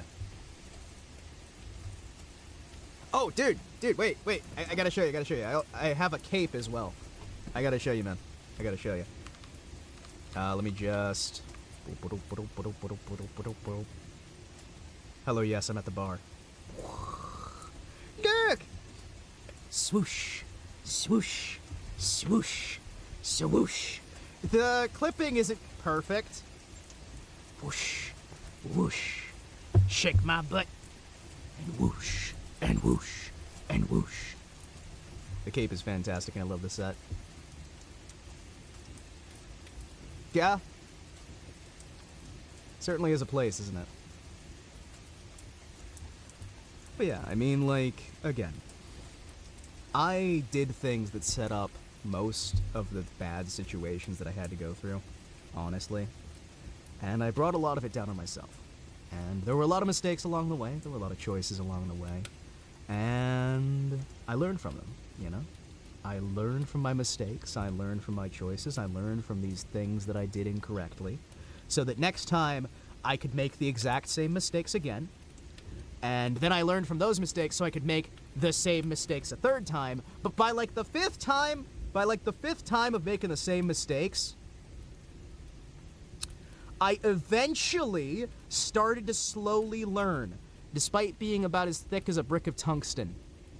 I'm a dense man. I learn very slowly. But I'll tell you, I learn eventually. I do learn. I learn. Oh yeah, no, Akushi, he was telling us about that. He was showing us, like, his history, and it's like, there was just gay lizard ASMR in his recommendeds, and it was all gay lizard ASMR. Akushi, what did you do? What tags are you using that are sending your viewers to gay lizard ASMR? I mean, that's fine. Like, is that what you're into? I don't know. I'm not... Like, are we doing an expose here on Akushi? Am I gonna, like, dive through your channel and just try and figure out what is the overlap between people who watch your channel and also want gay lizard ASMR? Is there a demographic overlap? Is that the new step forward for your channel? Is that a new step on your channel? Have we discovered the secret expansion of Akushi's channel, where it's going to become entirely Gay Lizard ASMR? Have we discovered a secret side hustle? Oh, it's just one of the tags you have. It's like in for him. Oh, okay. Okay. Well, hey, I mean, you gotta do what you gotta do, you know? No, I already know what the next generation, God, I'm gonna go hard on. Considering the context of your channel, I'm not surprised. I go hard. I go hard. If I was soft, I would not have gotten this far. I go hard. I go hard. Yeah, just don't worry, Akushi. Just be yourself. But that's not my alley. Oh, Chet. Oh, Chet. Oh, Chet. How do you do these things? What are your choices in life? I see you out there making your decisions. So, there is a part of me that thinks, because YouTube really doesn't want your streams to be longer than like 3 hours. It really doesn't. Like, it starts punishing you if it's longer than 3 hours, which is part of why I haven't been streaming as much on YouTube as I have been for Twitch. Just Twitch at least lets me do the streams as long as I want, you know? Totally fair, don't blame anyone for not subbing. A very particular flavor of creator that is not for everyone. Well, here's the thing. Gotta go pick up someone else's car. Thanks for the stream, Kotetsu. Promise someday I'll watch one of your... I'll learn which one's your first name, which one's your last name. Himawari is the last name. Himawari is the family name. Kotetsu is the first name. So if you were translating it to English, it would be Ironclad Sunflower. Ironclad Sunflower. What happens when it's longer? No recommendation. No recommendation. You're dropped from the algorithm completely. They don't send you to anybody else. The video gets watched less. The clips don't work quite right. Everything just kind of falls apart. Yeah. That's part of why I'm doing so much on Twitch. I like YouTube more. I do. YouTube's more fun. YouTube's got more, like, active interaction, and you guys are all on YouTube, but YouTube doesn't want me to hang out with you guys for more than, like, 3 hours at a time. So, I mean, what can I do? What can I do? YouTube's like, hey, how dare you hang out with your viewers more than 3 hours? So, we're probably gonna wrap. Even though I like doing later streams, we're probably gonna wrap. Either way, guys. Seriously. Now that, actually, before we go, I'll do one last little ramble. One last little ramble. Akushi brought up something that's important. And I think it's important for anyone who does content creation, or video game creation, or any other form of creation. Whatever art you're doing, whatever project you're doing, understand that it's not for everyone. Nothing is for everyone. There's no such thing as a product that is for everyone.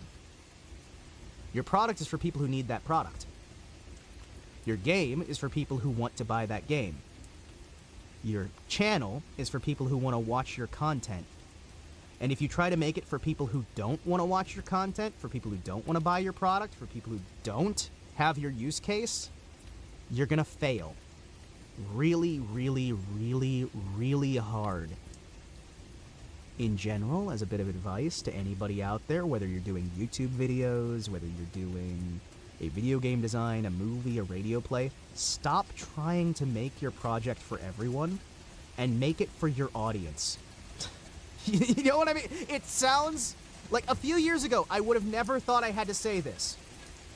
Like, as somebody who has worked with multi-channel networks, who's worked with all these things over the years, I have done these things, and let me just tell you, if you make your product for everyone, no one will like it. No one will use it. You will go bankrupt. That is the nature of life. No product is for everyone.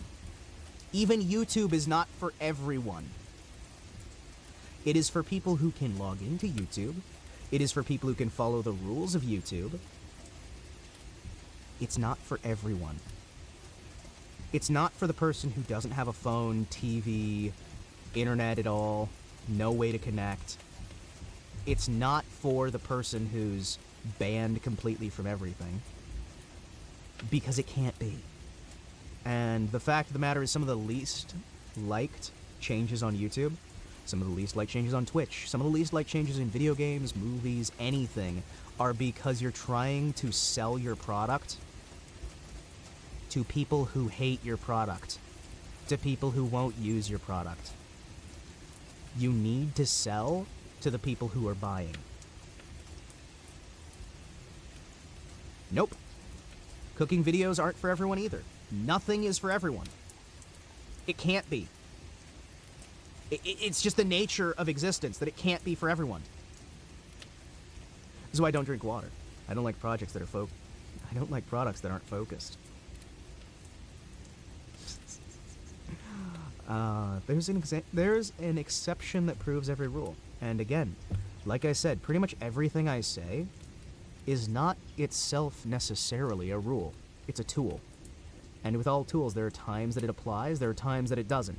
There are times that you should use the hammer, and there are times that you should use the screwdriver, and there are times that you should use the saw, and there are times that you should use the arc welder. There are times you should use all these different things, and it's not going to be every time, you know? Also, I thought you were going to... Weren't you going to go pick up somebody's car? Weren't you going to pick up somebody's car? Anyway, thank you guys for tuning in. Just because YouTube's being YouTube, I'm going to keep this at the 3-hour mark. Apologies to anybody who usually shows up later. There are legit people that refuse to drink water without alcohol in it. Yeah, I can understand that. I mean, like, legitimately, there are. And just in general, let me just remind you, it's not a bad thing that your product isn't for everyone. It's not a bad thing that your project is niche. That's not bad. Do your niche well. Do very, very well at what you're attempting, and other people will tag along anyway. But don't forget your niche. Don't forget your target. If you do well for your target demographic, it doesn't matter that you're a niche. People outside the niche will come in anyway. Hyper work well at your niche. Do a good job at your niche. Do it well, and you'll have a better chance of success. Even though, as mentioned before, you can do everything perfectly and fail, you'll have more chance of success by getting good at your niche. Pick a niche, get good at it, work on it, improve, grow, and get better. I believe in you, and I know you can do it. You've got this, seriously. I don't know what your niche is, I don't know what your project is, I don't know you personally, and I can't know you personally. But I don't have to know that you have value and importance. If you're willing to get out of your own way and do what you gotta do. Get out of your own way. Stop blocking yourself from learning that new skill. Grow and learn and understand that even if everything falls apart, even when everything falls apart, because it will fall apart, you can get back up. You can try again, you can try something else, you can learn from your mistakes, you can learn from your successes as well as your failures. You can get back up, you can make it work. I believe in you. And I hope you start believing in yourself too. Take care and stay awesome, man. Yeah, we all mess up. We all do. Take care. Bye, everybody. Bye. Bye.